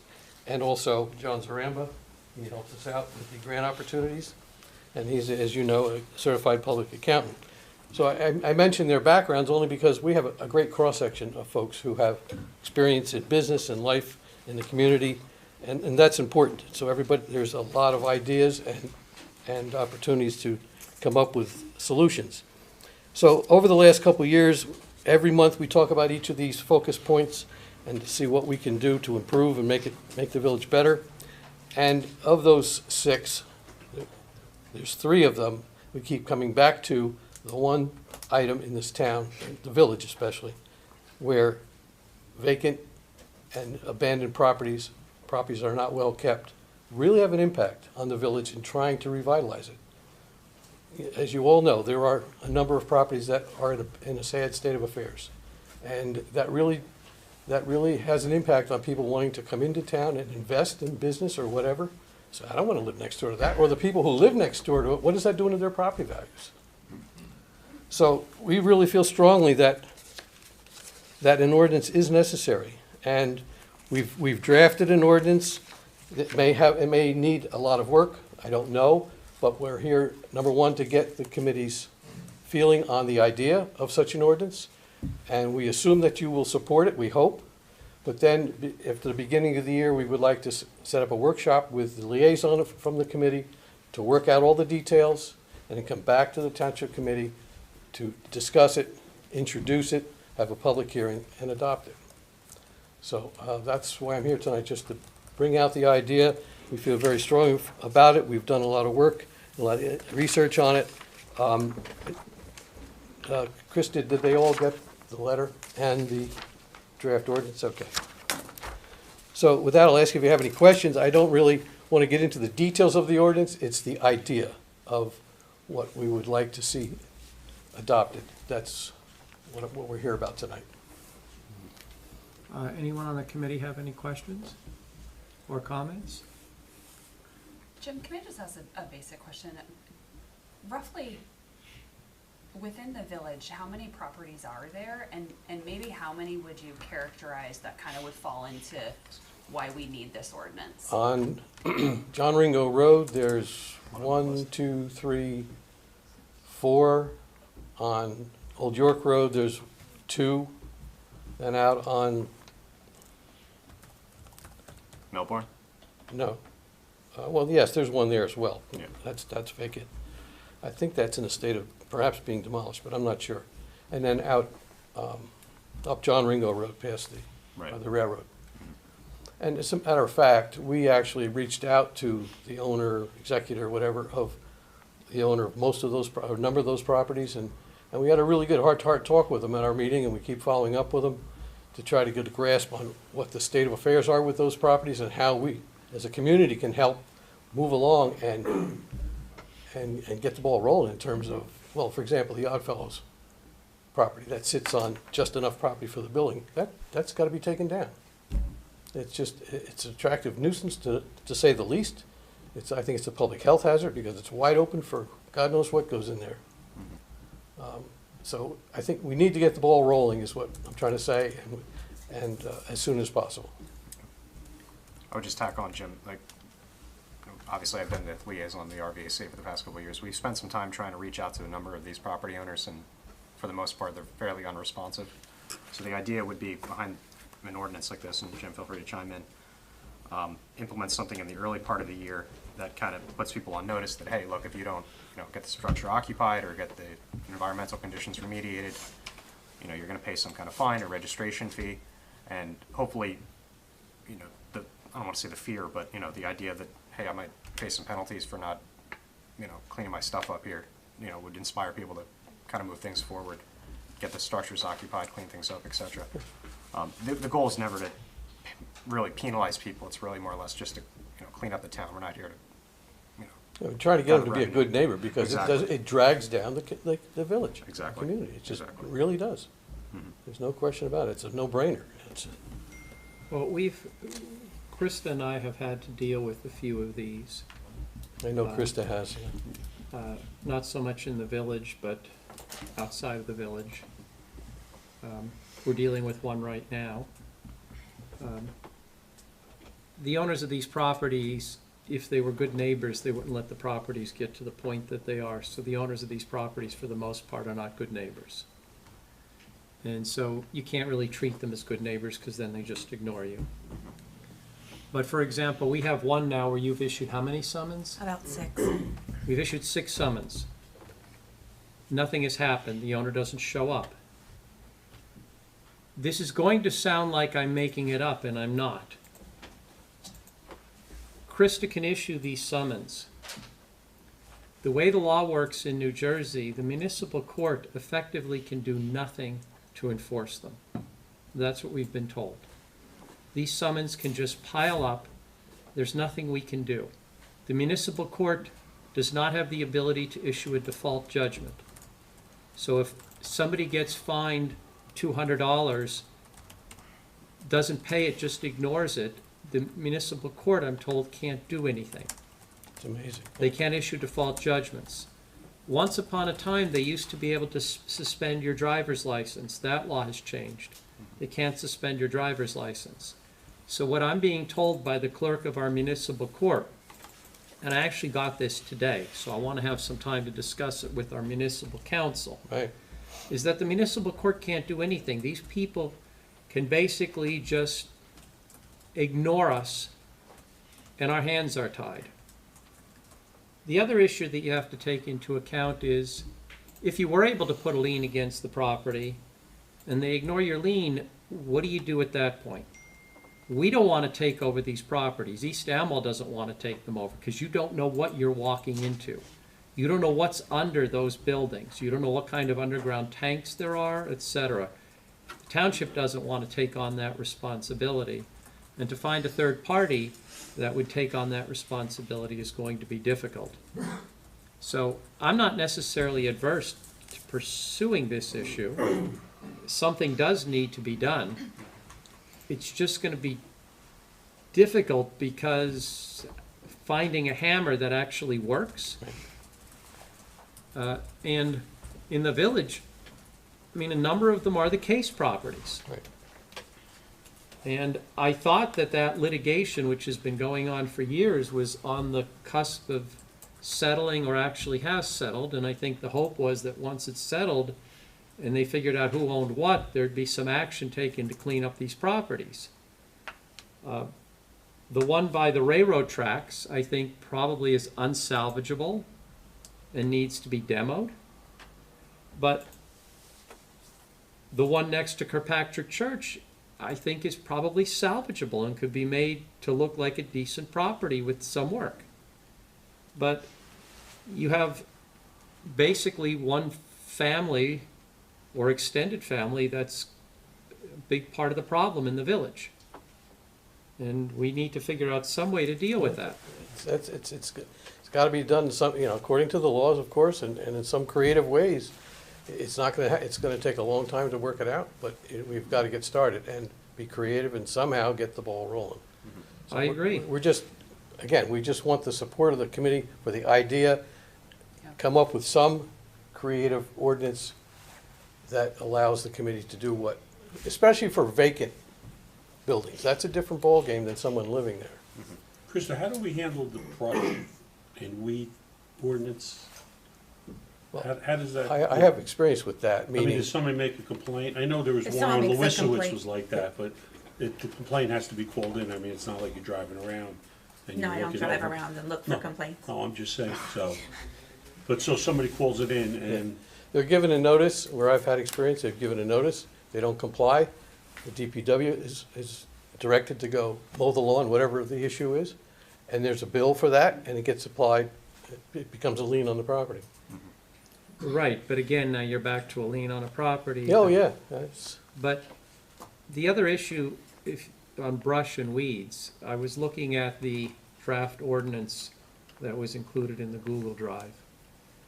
And it talks about keep or permit the gathering, accumulation, or keeping of brush, weeds, dead and dying trees, stumps, roots, obnoxious growths, whatever that is, in such a manner as to constitute a menace to public health, safety, and general welfare, or to create a fire hazard.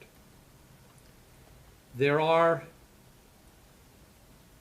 people in East Amwell Township who, with environmental sensitivities, that encourage residents to take their brush, their branches that fall off the trees, and to put them on a brush pile as a habitat for wildlife. So now you have a conflict here. You have an ordinance that says you shouldn't be doing that, and you have certain environmentally concerned residents who are encouraging people to build those brush piles.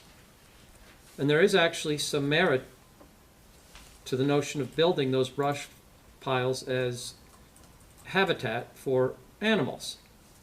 Now, it may be that you have to draw a line somewhere and say, well, you shouldn't have those in the village in a more densely populated area, but on a 100-acre farm, if you Right. want to have one, it's fine. part It's of the not farm, a it's big part of deal. the farm. So we might have to draw some lines and just say, here you can and here you can't. But this isn't simple. No, it's by far. It's going to be very, very complicated because it also depends on how granular you want to get on property maintenance. See, that's the difficult part. The primary, focus here is on what affects the livelihood, property values, the aesthetics, all of those things that maintain a vibrant village. So I mean, the if somebody- buildings, the vacant buildings, the rundown buildings, that all has an impact on a number of things, so. If somebody paints their house pumpkin orange, that's going to adversely impact the property values of the neighbor. But we're not looking to get, I assume, No. that granular. Nope. If somebody has paint peeling, and we do have a fair amount of that in East Amwell with the older homes and the old wood siding, there's a lot of peeling paint. Are we going after that? Are we going after missing shutters? And I did some poking around. There are ordinances that do that. There are ordinances that get down to peeling paint. And while I've just started the process and I need to do more homework, there are states where these types of ordinances are not constitutional. The courts in those states have found them to be unconstitutional. New Jersey is not one of those states, apparently. Apparently, you can put in place reasonably restrictive property maintenance ordinances in New Jersey, and they would be upheld. Now, there's not a lot of case law, best I can tell, so you might be breaking some new ground. But at least you're not precluded from a property maintenance ordinance like you are in some states. Now, I want to do some more homework on this, and there's actually a very long treatise article written about these types of ordinances. I mean, it's, I think, over 100 pages. So, I'll continue to plug away on it. Well, I think it's a worthwhile endeavor. this is gonna be a hard process, and I guarantee you,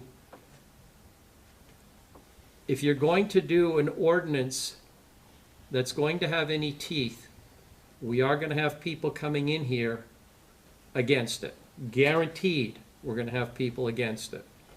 This is not gonna be, you know, one that skates through No, without pushback. It's not, it's by far a very difficult situation, but you can't let what's decaying continue to decay and bring down the properties around it and the village as a whole.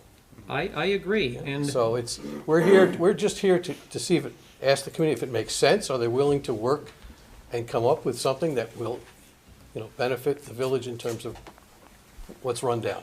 well, I can't speak for the rest of the committee, but I've been in favor of this. One of the reasons that I wanted to form the Ringo's Village Advisory Committee was to address this issue. I don't know whether there are grants available that we could assist owners of these dilapidated parties to try to get grants. There are grants available for Rehabilitation specific, for very specific Yeah. things, yes. Right. What kind of hampers us is that, so Ringo's is a part of East Amwell Township, right? So a lot of the funding for these grant programs is based on median average income. And because you can't do, I would assume Ringo's is probably, a little bit less on average as compared to East Amwell as a whole. And because of that, we were kind of precluded from, at least, people I talked to at the USDA from a lot of these grant programs based on that factor. I mean, when I first And there's got other on the issues. Township Committee in 2017, the Township Committee designated the village as, I don't know the exact terminology, but it was an area in need of rehabilitation. Not an unincorporated community, right? No, that wasn't the phraseology. We'd have to go back and look. I was new on the committee. No one really explained to me what they were doing. This was all done, the work was done before I got on the committee, so I don't really know what they were trying to achieve. But I do know that we designated it something. It wasn't the highest form of designation, because that created some sort of issues, but we should try to go back and figure out what that designation is, why it was done. And David Wong Iverson may know. You might want to reach out to him. Okay. He was on the committee and he was very active. Charlie Van Horn was the mayor that year, but you might want to reach out to David. Dart Sagasser was on, but Dart's no longer living here. He's in Delaware.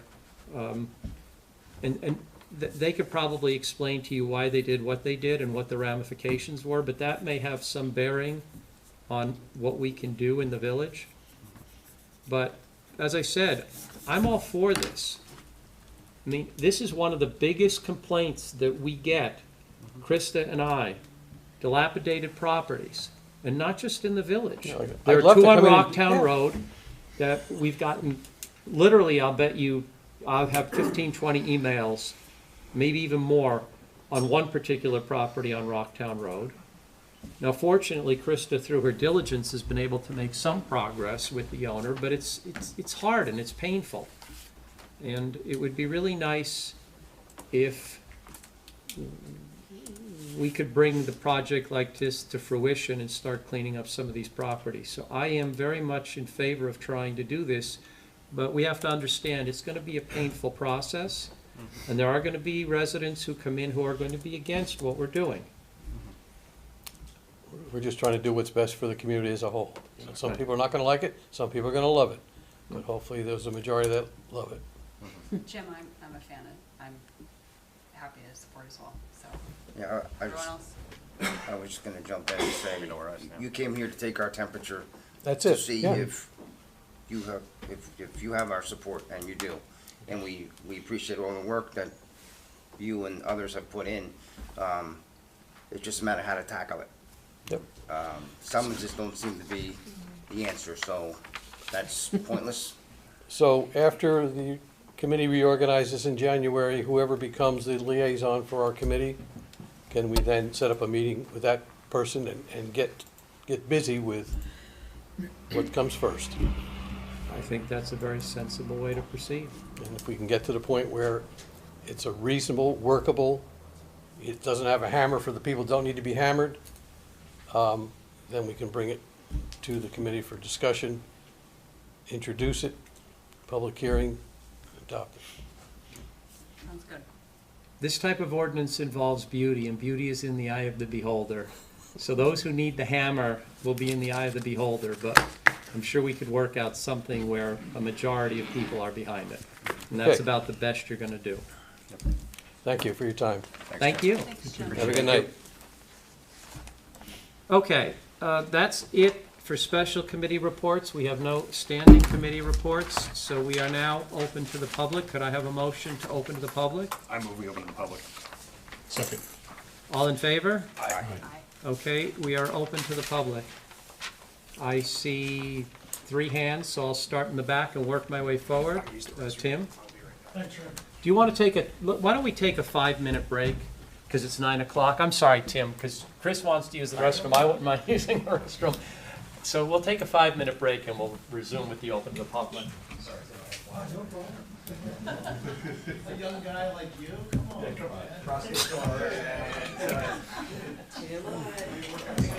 Jeez, no rest. Hacking people.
Uh, Hold on, I gotta restart It's- everything. It's going, it'll probably go on for a little while yet, so, No, not. all right, Tim, you're up. Thank you. And I'm always happy to accommodate by a break. Tim Matthews, 72 Linville Road. Just to follow up on the previous discussion, I was on the Township Committee at the time, and the concept that that committee was chasing was the notion of tax abatements for properties in the village and trying to establish a geographical area where houses would qualify for tax abatement if they put money into the house. Those improvements would be essentially tax-free for some period of time. That was the strategy or the approach that David Wayne Iverson was taking the lead on at that time. So just wanted to throw that out. Say Tax abatement on improvement. So if it was an incentive, if you put $100,000 into your property Right. and that improved your assessment, you wouldn't pay taxes on that improved assessment for some period of time. So in order to do that, they had to, I think, designate or attempt to designate a certain part of the village that would fall within that boundary. I don't ever think it got anywhere, honestly. I don't think it was successful because they had trouble with that designation, and then there was also a lot of debate about, well, why not incent properties outside of the village? Right. Because there were properties in disrepair outside of the geography of the village. So that was the idea, but as far as I recall, and having been on the committee, it never really materialized. Interesting. Thank you. Tim, real quick, do you know if it was going to be a redevelopment or rehabilitation program? Was that part of? That was Deal. looked at, but they didn't go that route. It was more of this, Okay. this idea that each property would be treated separately through Okay. this tax abatement. I think they were looking at a 5-year window. So Okay. you wouldn't have to pay taxes on that improvement for 5 years. I think that was Okay. where they were all wrestling. All right, at the thank time. you. I may have forgotten some of the details. Sure, thank you. Thanks, Tim. I saw other hands. Tim Willie, please. Andrea, I'm starting to back and I'll move up. I was camouflaged, but he still called me. Tim Willie, 25 Bird Lane, chairperson of your planning board.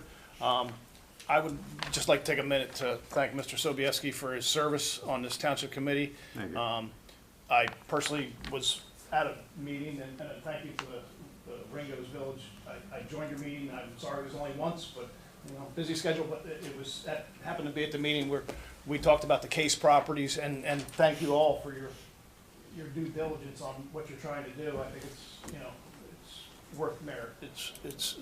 But Chris, I would just think that I would hope that you would stay involved with the Ringo's committee when you're not on the township committee.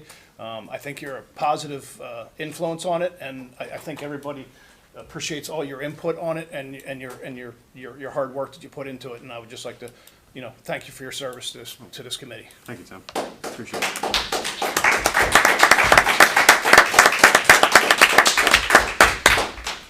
Andrea? Thank you, guys. Andrea Bonnet, 17 Ridge Road. I'll keep it short. I see the 10-minute limit here, and I haven't been here for 2 years, so I'll try not to use up anywhere near 10 minutes. But I am here to talk trash. 4 different topics, actually. The first one is those blinds behind you. They've been like that for 8 years or something. I'm just wishing, it makes me crazy every time I look at them. Why can't that be fixed? I was missing one, that's why. It's been like that. I mean, Tim Matheny I didn't always agree with Tim Matheny, but I think he did a nice job of tidying up this room. I don't know if you know this stand, the dais is bulletproof, for example, which is a very useful piece of information these days. Test that out sometime. I do appreciate that when I'm up there. Second thing is my experience with Comcast, because of the gentleman that was here from the Planet presentation, and I'll sum it up in one sentence basically, but I had 5 telephones in my house all on the same line.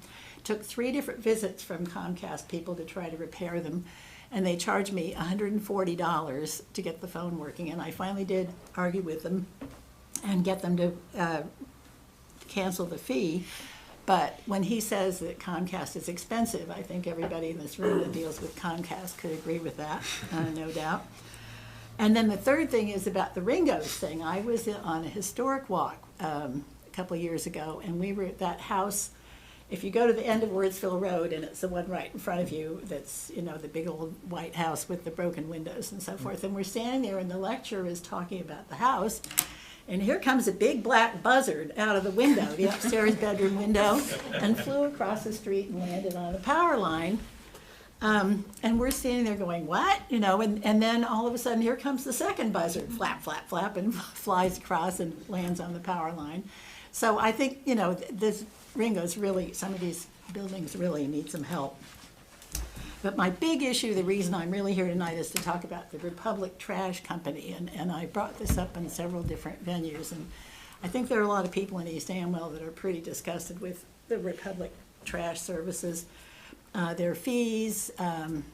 And the worst thing about it, well, I wrote an article about it that's going to be in the January VIP, and it has my contact information in it, and I would like to encourage anybody to contact me. I'm trying to start a revolution here and get some other trash companies in here to compete with Republic, because they're just obscene. They have gradually, inexorably increasing charges. It turns out if some people call them and threaten to quit, they will reduce the fee, but other times they won't. It's very arbitrary and capricious. It's just awful. And there are other companies that are less expensive. There are other companies that are more flexible in terms of if you want recycling pickup also, or if you don't want recycling pickup, you don't have to pay for it. And basically there's strength in numbers. So I'm hoping we can get a whole bunch of people that are unhappy with Comcast, because I think if we can get potential customers, we can get some of these other trash companies to come to East Amwell and give Republic a little competition.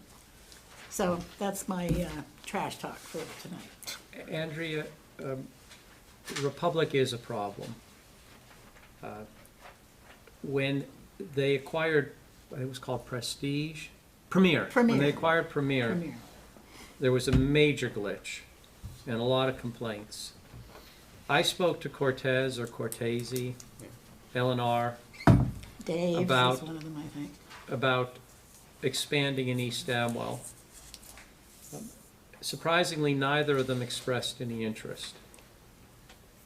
West Amwell, Delaware Township had similar experiences. So we really haven't found a trash company that's interested in expanding into East Amwell. Did they say why? Well, it's interesting because Cortez did. They said their cost per can is so high and it takes them so long to recoup it that they didn't have a great interest at that time in getting new customers. That struck me as a ridiculous business model, but it's a small family business. I mean, it literally is a small, very small family business.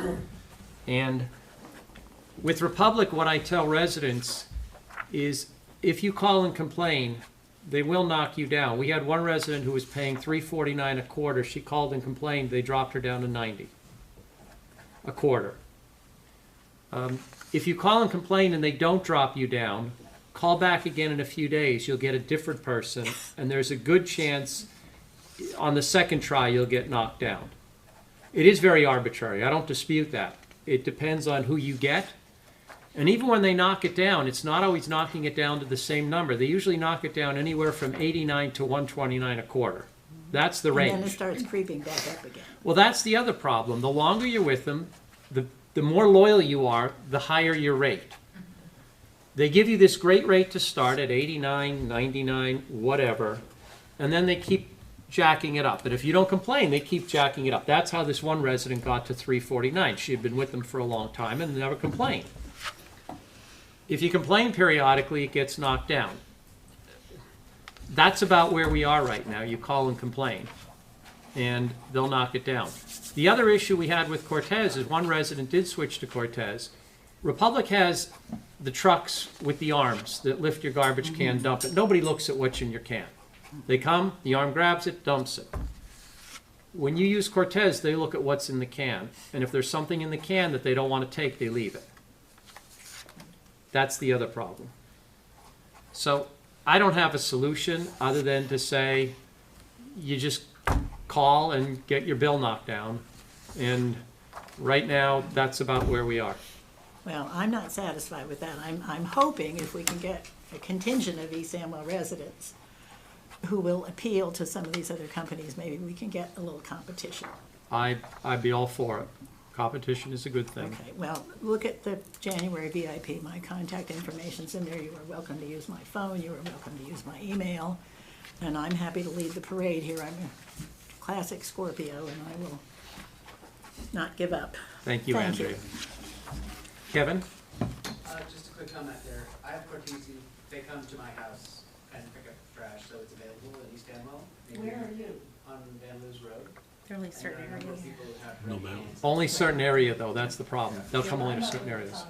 No So a mountain. possible solution is, as a former resident of West Amwell, they have them weekly pickup and recycling at the township building. They have a trash truck there, and you pay an annual fee with a permit as a resident there to bring your trash there.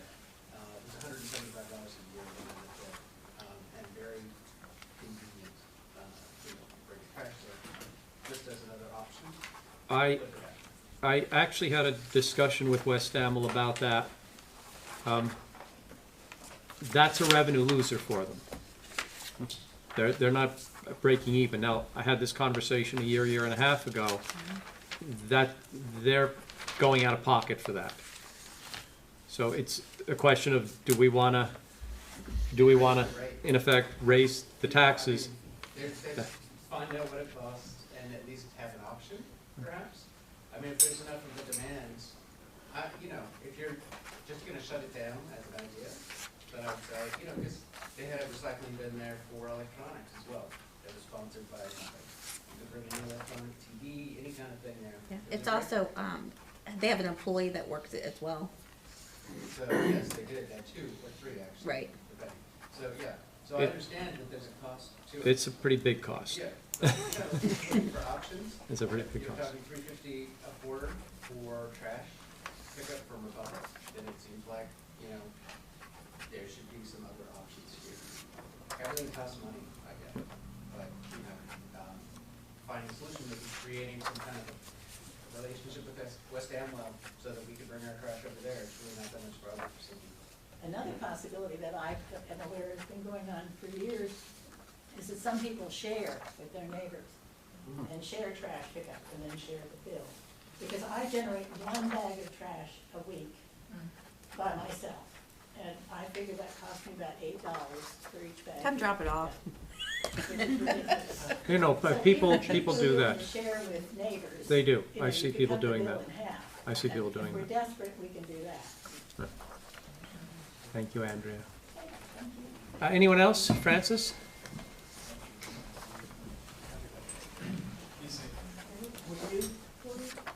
Okay. It is 9:17. Republic, they did that to me. I negotiated with them, they kicked it down, but we came to an agreement where it could go like 4% a year increase. They have held to that contract, have not had a problem.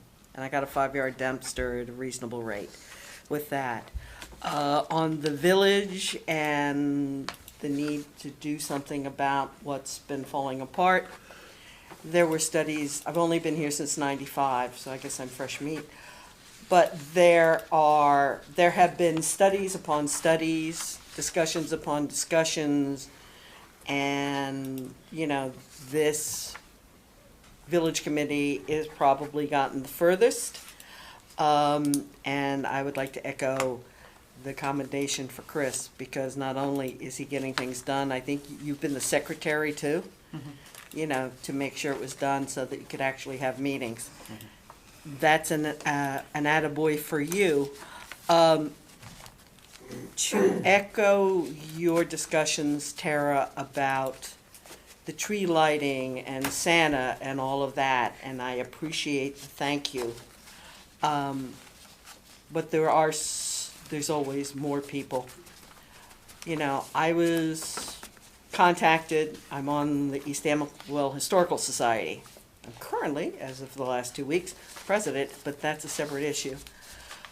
Thought it was a great idea, then there was lots of back and forth and noise and Sturm and Drang, and it became what was going to happen.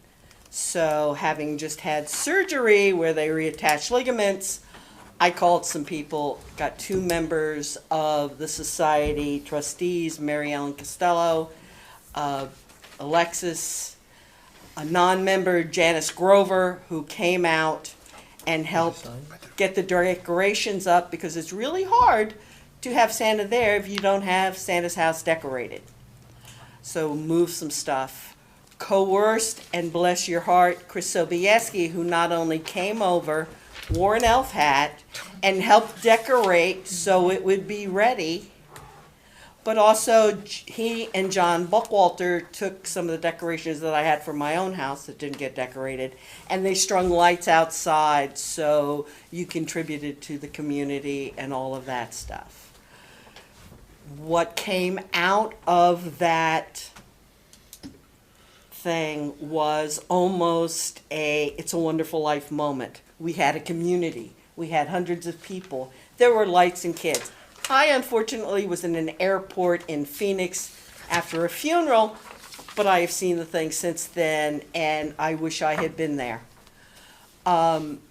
Because, like Who's in Whoville, others in East Amwell, they came together and they focused on what it was, and some turf was established.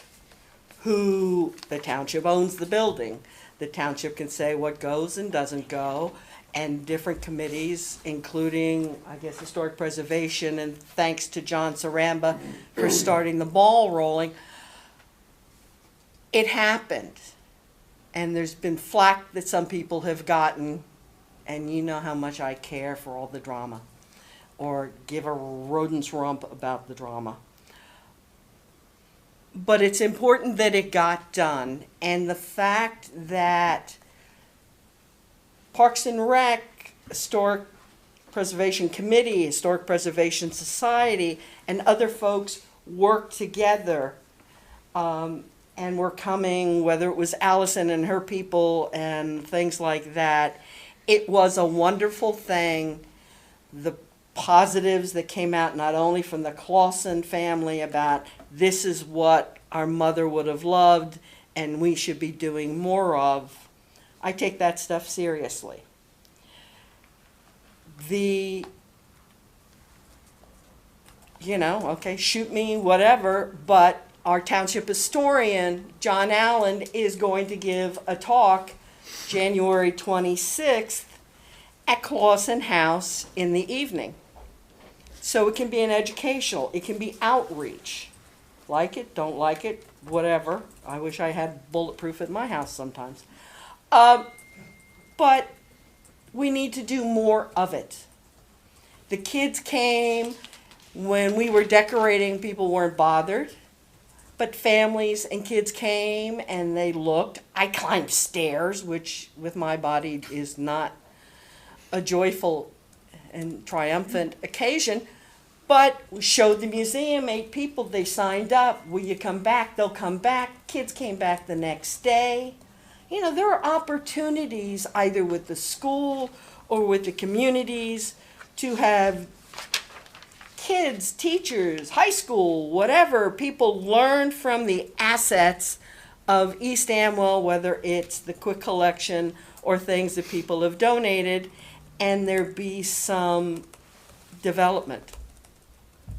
One of the things that struck me as I was going through Flemington and I saw a sign that said, "Turn here for Act 2 books," which I did, is the first books you come to in a place like that are kids' books. And I remembered when I was a kid, my father would read to us every night. And the thing my father did, it was comics and different things like that, he did the voices. He engaged with us as kids. We both loved books. It may be I get my mimicry, I don't know, but whatever. And I thought, I can buy some kids' books. I'm going to have the museum open this weekend anyway, and I can stay later, whatever. So if any parents with little kids want to come while the house is decorated in Santa, I'll bring a white fur screen rug so they can sit and do whatever they do, and I can read to them. I've got a nice little book about the littlest reindeer and his self-esteem issues, and there's other things too. So if we can do some community outreach to get kids who are already using the park to be using the museum, to get the vertical integration and the synergy and community. Oh, gee. It doesn't have to be that hard. We just have to kind of check our egos, check our control issues at the door, and I'll apologize or good luck to anybody who thinks that they can bully me into anything. It does not happen. But what has come out of that was the people that came and helped decorate it and have come and visited. There's intention and interest in joining the society.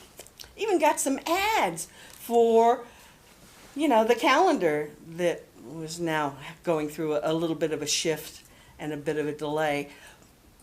But Parks and Rec, Historic Preservation Committee, Society, and maybe what else is out there, you with the schools or whatever, let's play nice in the sandlot and see what we can do to encourage and enhance community in East Amwell. Everybody knows I live at 123 Wurtsville Road, and things like that. There was a flyer that was given out at the tree lighting and other things about the talk that John Allen will be giving in January. And there's another talk we can have in February. We weren't going to open it because, well, you know, if you have a paid employee, it doesn't make a whole lot of sense in January and February to spend a few $100s to do that. But if it's one person, whether they're working with somebody who wants to do, a kid who wants to do a research project on the quick collection and whatever, or on the VIP, there are enough of us who will say, okay, I can go and work on my laptop and be there with you so that you can use the township resource. And there are others aside from that. With, you know, all of that stuff. So the specifics before I get this is, I would like to thank East Amwell Historical Society members, Pauline Saramba, Mary Ellen Costello, Alexis Andricoli, good Lord, yeah, my handwriting, I can't even read my own handwriting. Yeah, me, I was there, you know, the designated cripple. Dennis Grover, who was not a member, but is a member as of today. Surprise, surprise, and things like that. And also Chris Sobieski, who not only lugged the boxes up and got them out of the way so we could open, but is not going to be able to hide, because when it comes time to take them down, I know where you live. Oh, no. And yeah, you will, and maybe I can give you some other kind of a hat. I don't know if anybody else is bringing this. My time is up? Yep. Well, then I will wait to drop the other bomb in about 4 minutes when you get to the other. Allison?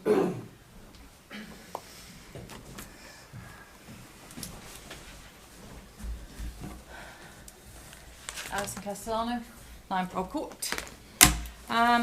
Just reiterating the holiday lighting contest. That's again another joint effort between Parks and Rec and the Village Committee.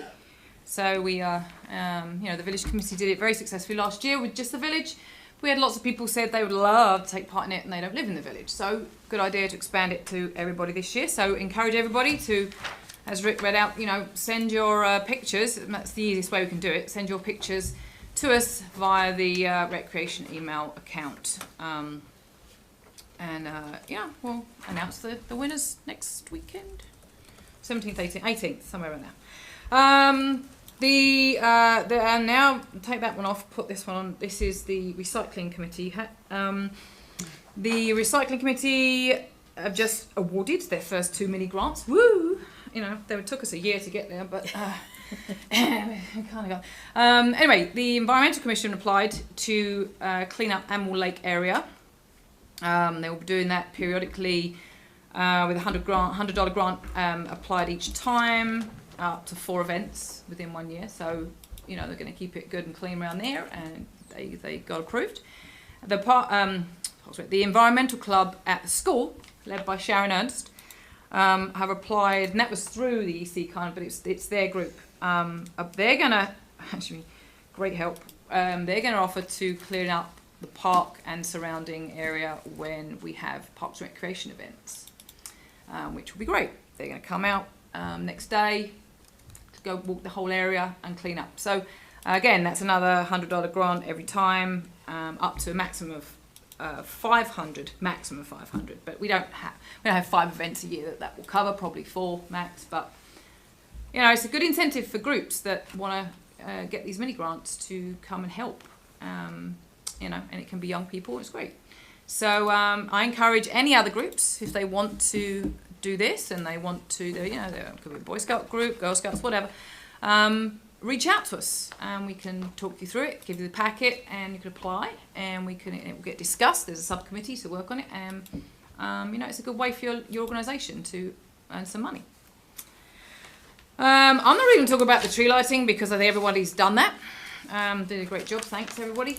It was a great event. It was amazing how many people were there. That's what I will say. It was a fabulous turnout. And I mean, we had very short notice to do it. That was the thing. And it was only because the tree here, if nobody realised that the tree here got, you know, it got to the point last Christmas where Jason and his guys, it was dangerous for them to actually decorate it. I was out there. They were up. They were the ones up on the ladders. Not me. I'm handing the balls to them. I wasn't up there.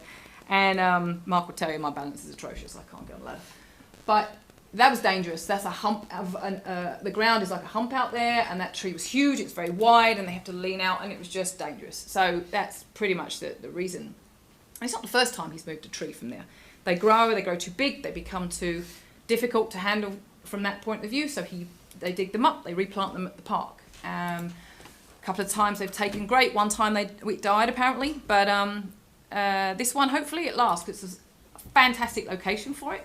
I don't know where the other ones went when they were replanted there, but this one is a fab location right on that corner, and it can, as you know now, it's lit and you can see it from the street, and it's a really nice. It's a really nice place to have a tree. I would love to keep doing the event there. I think it's a beautiful location and a great atmosphere. It was really nice. This tree is just too small. I can put my arms around it. I couldn't do a tree lighting around that, but anyway. So we'll see what happens, but you know, it was great, and I hope, you know, everyone can really work things out and come together and realise it's for the good of the community. I've been volunteering in this town for, well, not just here, but in the school, probably the best part of 13 years now. Everything I do is for the good of the community. I don't do anything to piss people off or, you know, I don't know why it's made people angry. I don't understand it. I'm not going to get into that, but I just want to read one thing to you before on that subject. So Francis mentioned this, that I posted all the updates, you know, encouraging people to come to the event, and then posted pictures and videos of the event afterwards, thanking everybody. It was awesome. And there's many, well, all very favourable comments. And the one comment I just want to read to you is from Linda Clausen-Fisher, and the name should give it away, the middle one, that is. And her comment was, "So glad you used the house for a Santa gathering. I lived in that house from 1955 to 1978, in both sides of the house. Great to see it is being used. My mother was the spirit of the Christmas season. It hasn't been the same since she left us almost 33 years ago, coming up on January 10th. She would be so proud that everyone shared the night in her house. Merry Christmas, everyone." And then she tagged another, I guess, a sister, no, whatever this relationship was. "Check this out, Grammy's house." And they linked other people in the family. I think they were just really excited to that being used. And look, it's a lovely space. It's both committees, committee and the society have done a great job renovating that house. I can't see how it's not a win-win all round. So I hope a lot of the people that I did talk to that came in the house when they came to see Santa with their kids, many people said, "Wow, I've never been in here before. It's cool in here," and hopefully they'll come back, have another look, and see what it's really like, you know, rather than they're only focusing on their children with Santa this time. So that's about it on that. I think that's about it altogether. Thank you. Alison, do you have packets so we can have it at the front in case for the mini grants? Yeah, I can get those done. Yeah. Anyone else from the public? John Saramba?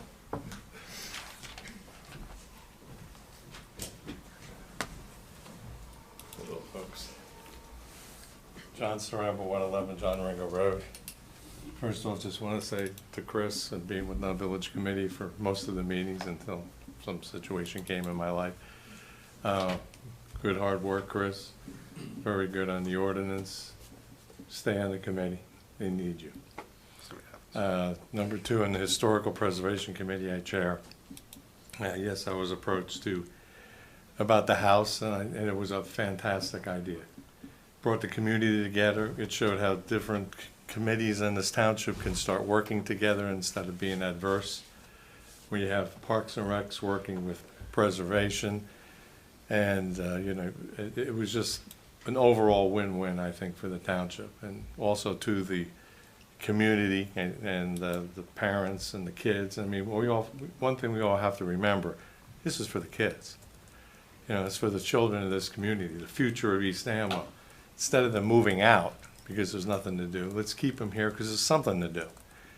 And I think it was a great alternative. And it's actually got me giving more ideas for the Preservation Committee.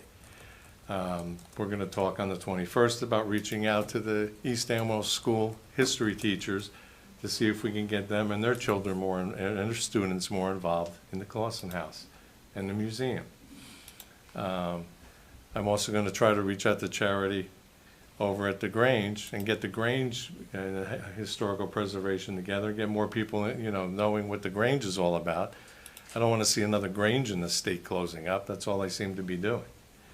So we're going to be focusing on different, more events with the Historical Society, which I really believe this event helped us look at more of an alternative of getting people involved. And again, like I said, the children are the future of this community. Give back to the kids, and that's what we did. Thank you. Anyone else from the public? Seeing no other hands, could I have a motion to close for the public? So moved. Second. All in favor? Aye. Who's second? Mark.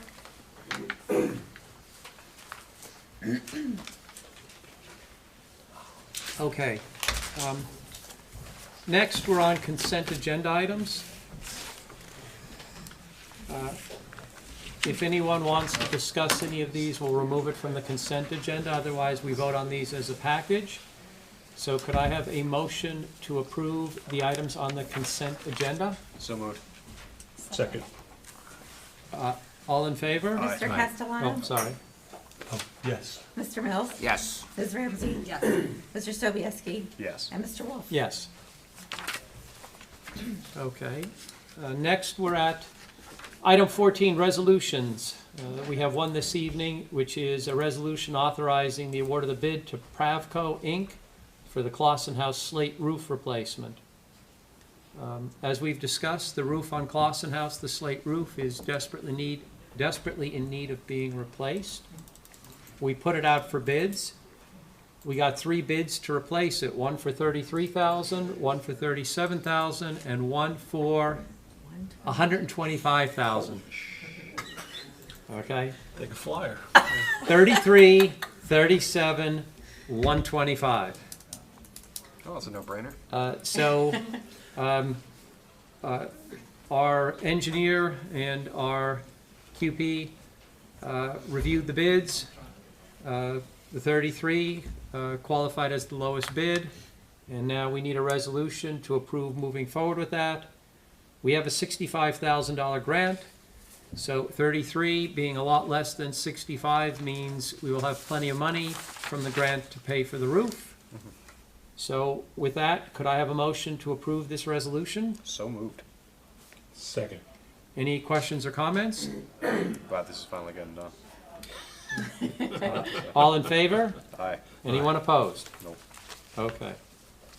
Next, we have item 15, which is our ordinances. Tonight, we are going to do one. I will announce it, and then I will recuse myself. You are going to be voting on repealing ordinance 20-17, the noise ordinance. And I will recuse myself from that, and I assume, Frank, you'll take it from here? Mark, you can actually take over. All right, let me, just give me 1 second here.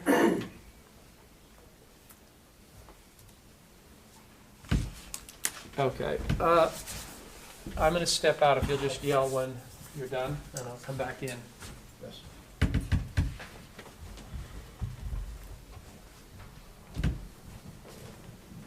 I'm going to read the publication first. Okay.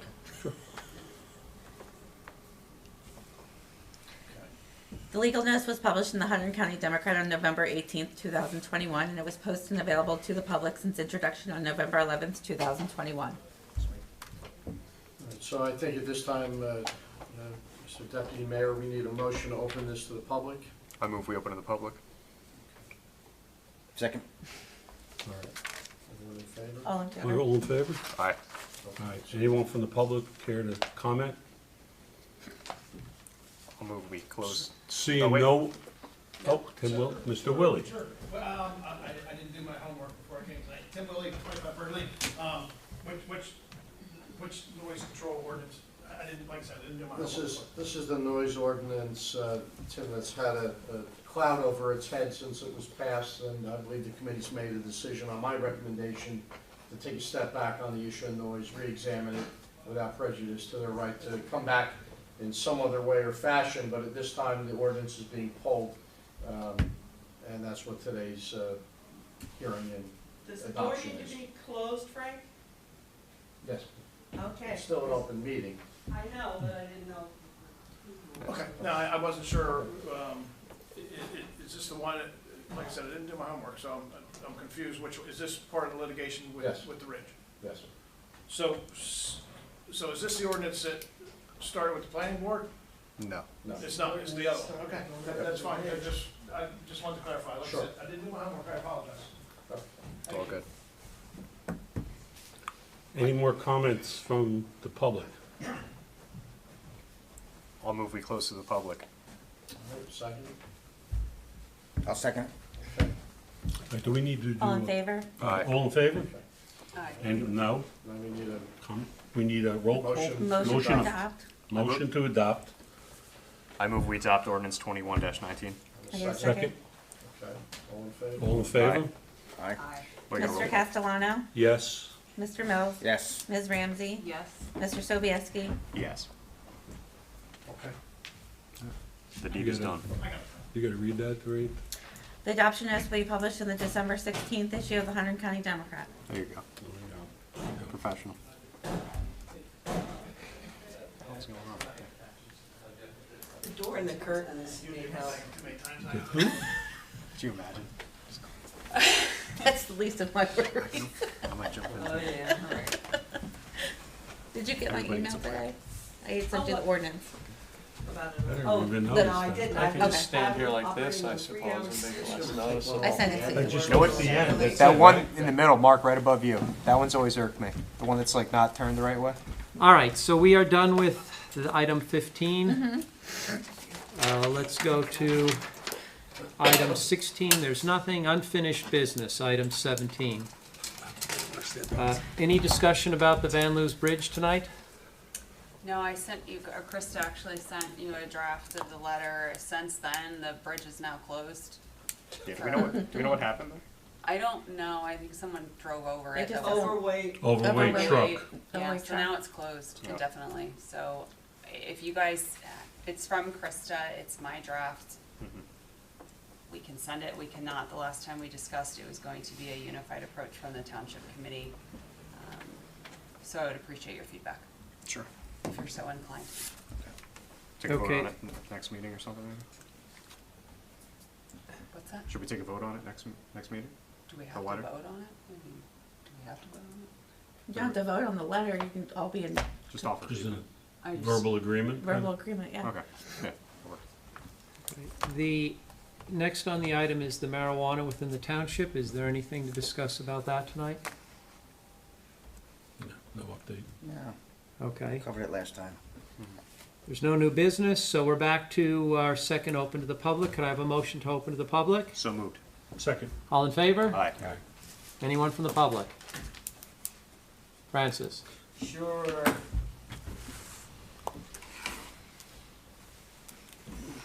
Still Francis Gaffigan. Hi. I want to thank you all for your service, for what you've done over the years. Sometimes we agree, sometimes we don't. You're a fresh face. Welcome.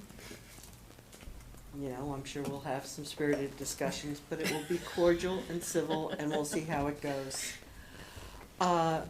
You know, but for the rest of the people, anybody who's gotten their undergarments entangled over something that wasn't, shouldn't, or may have not been done to their satisfaction, there's one word. Well, there's two. Three. Take four. Well, hey, get over it. You know what? We're here. We're a community. We don't need this. If I were a new ager, I'd say negative energy. You know, but, you know, just,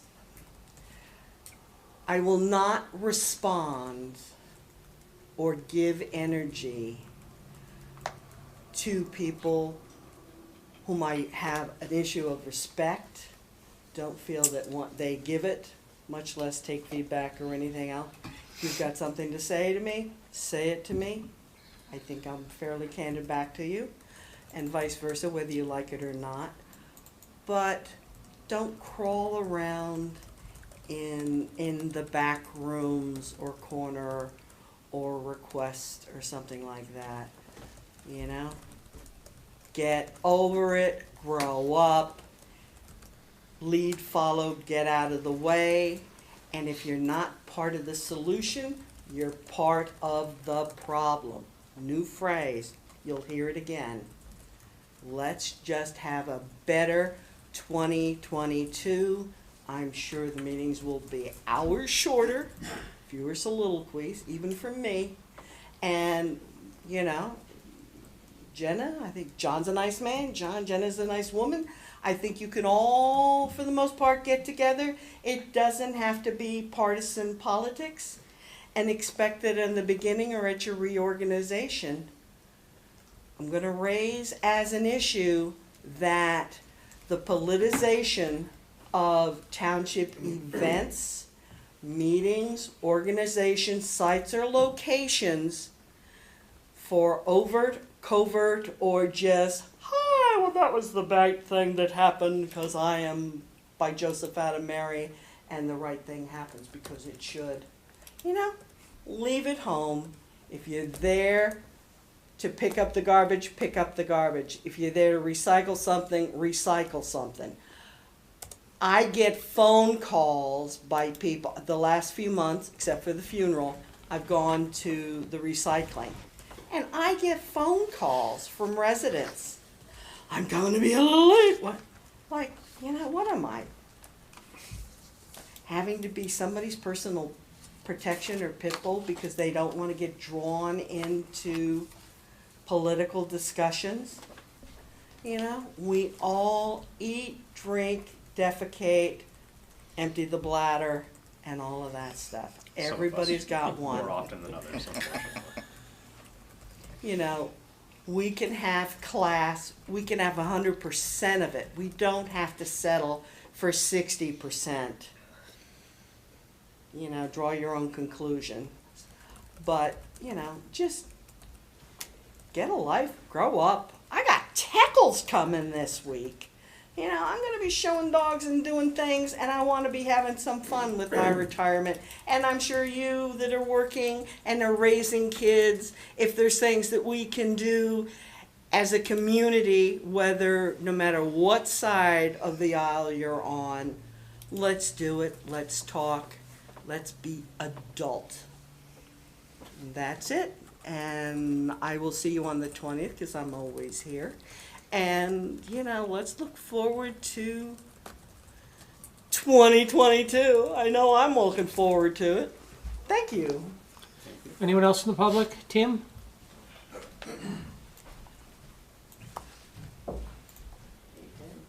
Tim Willie, 25 Bird Lane. I guess I'm going to end the year on this note, because this will be my last meeting here. Still got one more on the 20th. I probably won't make that one. You don't want to come, Tim? Come on. 3 days, what, 4 days? The planning board spent a lot of time on the marijuana project. Did a lot of information searching and did a lot of research and everything else.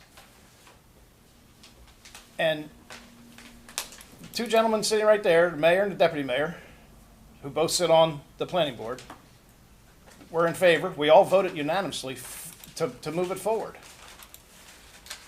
And you, Mr. Mayor, have flipped on it. And I think you put it in the toilet on us. And I really got to say I'm disappointed in that. Because I think it had a possibility, and I think we've lost our market share. I'm just gonna, let me just state that now. We've lost our market share now. We're not gonna be, like I said in the very beginning, and you can quote me on this, I wanted to be out in front of this. And that's what we tried to do. We tried to be out in front of it. We're not out in front of it anymore. We got run over by the bus, okay? It says West Amwell on the side of it, right? The big bus just ran us over. But you, Mr. Mayor, I think, put this thing in the toilet on us. And I got to say, I'm disappointed that you sat on the planning board, you didn't disagree with anything, you didn't vote against it. You were all about trying to get some tax revenue, some income coming back into this township. You commented several times on it, in fact, at the meetings when we discussed it. And then when it comes to, when the planning board sent it to you guys to do something about it, you hit the lever on us. And I just got to say, me personally, and speaking on a couple people that I've spoken to on the planning board, we're disappointed in how it all went down. And it's because you didn't have our back on it. And you're the mayor, and you sit on the planning board, and you were all for it. And then all of a sudden, you weren't. If you weren't for it in the first place, why didn't you tell us? Why didn't you disagree with us when we were discussing it? Why did you had positive comments about it? Even if it was to the point where, okay, we're not making $1 million off of it, but if we could pay for a new pickup truck for DPW that didn't cost the taxpayers a dime, it was off of the pot smokers that are buying dope at a micro dispensary, you were all for it on the planning board. What happened? Where did your backing on that go? You all of a sudden you flip-flopped on us and you flushed it down the toilet. I'm disappointed in it. And I think we definitely lost our status in it. And I think it's a sad thing. I don't think it's such a bad thing. It's legal. 2/3 of our residents voted to legalize marijuana. Like, yeah, okay, we have a couple people show up and say, oh, we don't want to. We had less people. I think the last meeting you had, more people were for it in this audience than against it because they had more information about it. But I think we lost out on it, and I think it's sad for the township. I think it's bad. I think we could have done better. So, Merry Christmas, everybody. Thank you. Merry Christmas. Happy freaking New Year. It better be. All right. We're not doing repeats, Francis. I'm not doing a repeat. You spoke. I spoke. It's not in an ordinance anywhere. And But we what? don't have members come up repeatedly in the open to the public. I can make a motion to let her continue. I'll second that. All in favor? Aye.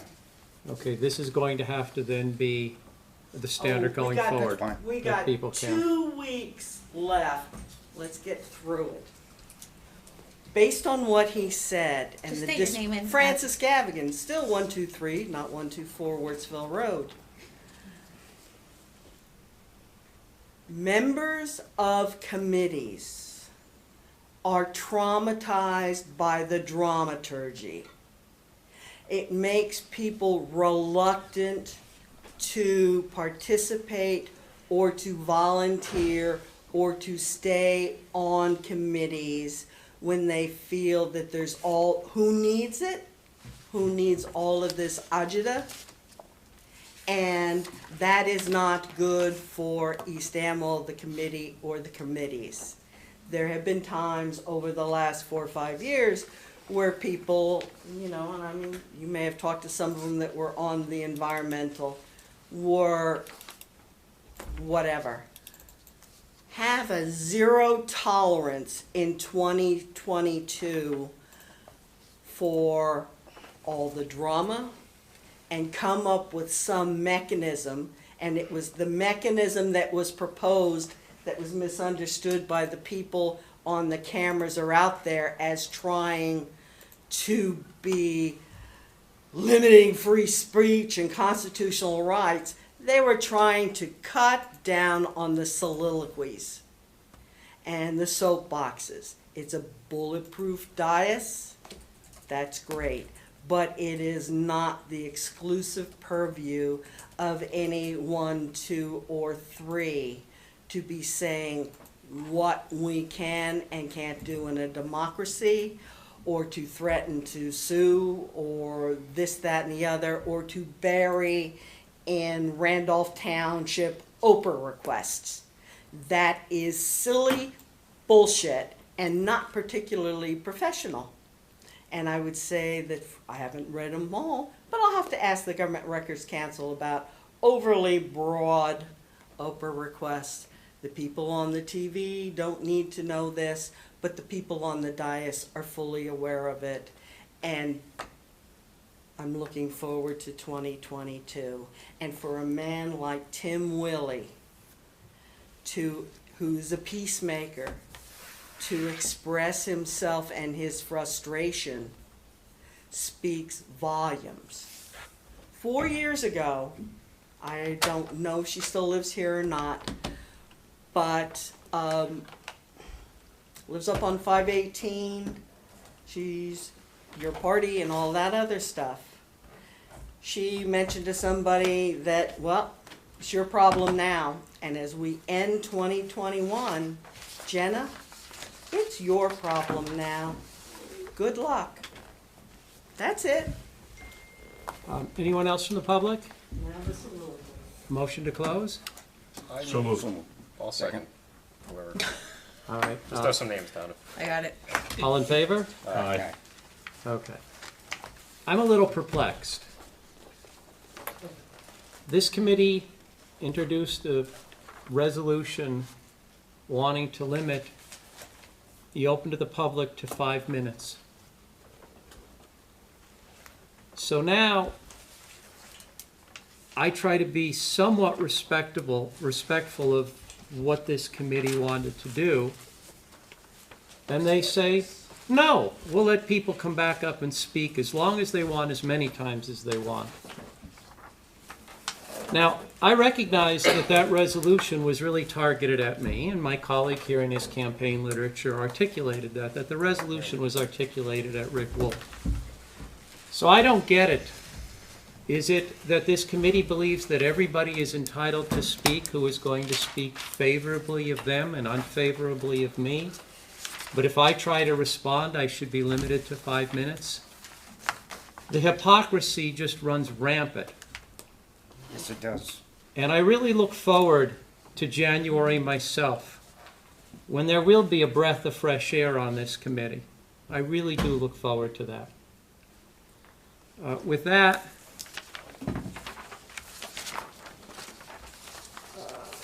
what do we have here? Okay, we have bills of the evening. Could I have a motion to approve the bills of the evening? So moved. Second. Any questions or comments? No, look normal. Mr. Castellano? Yes. Mr. Mills? Yes. Ms. Ramsey? Yes. Mr. Sobieski? Yes. And Mr. Wolf? Yes. The administrative reports, which were in the Google Drive, could I have a motion to approve the administrative reports? So moved. Second. Any questions or comments? All in favor? Aye. Aye. Anyone opposed? Nope. We have one item, correspondence. Before we adjourn, Krista asked me to remind everyone that there will be an executive session at 7 p.m. on December 20th, prior to our second regular meeting in December. And with that, could I have a motion to adjourn? So moved. Second. All in favor? Aye. All right. Good evening, everybody. Good evening.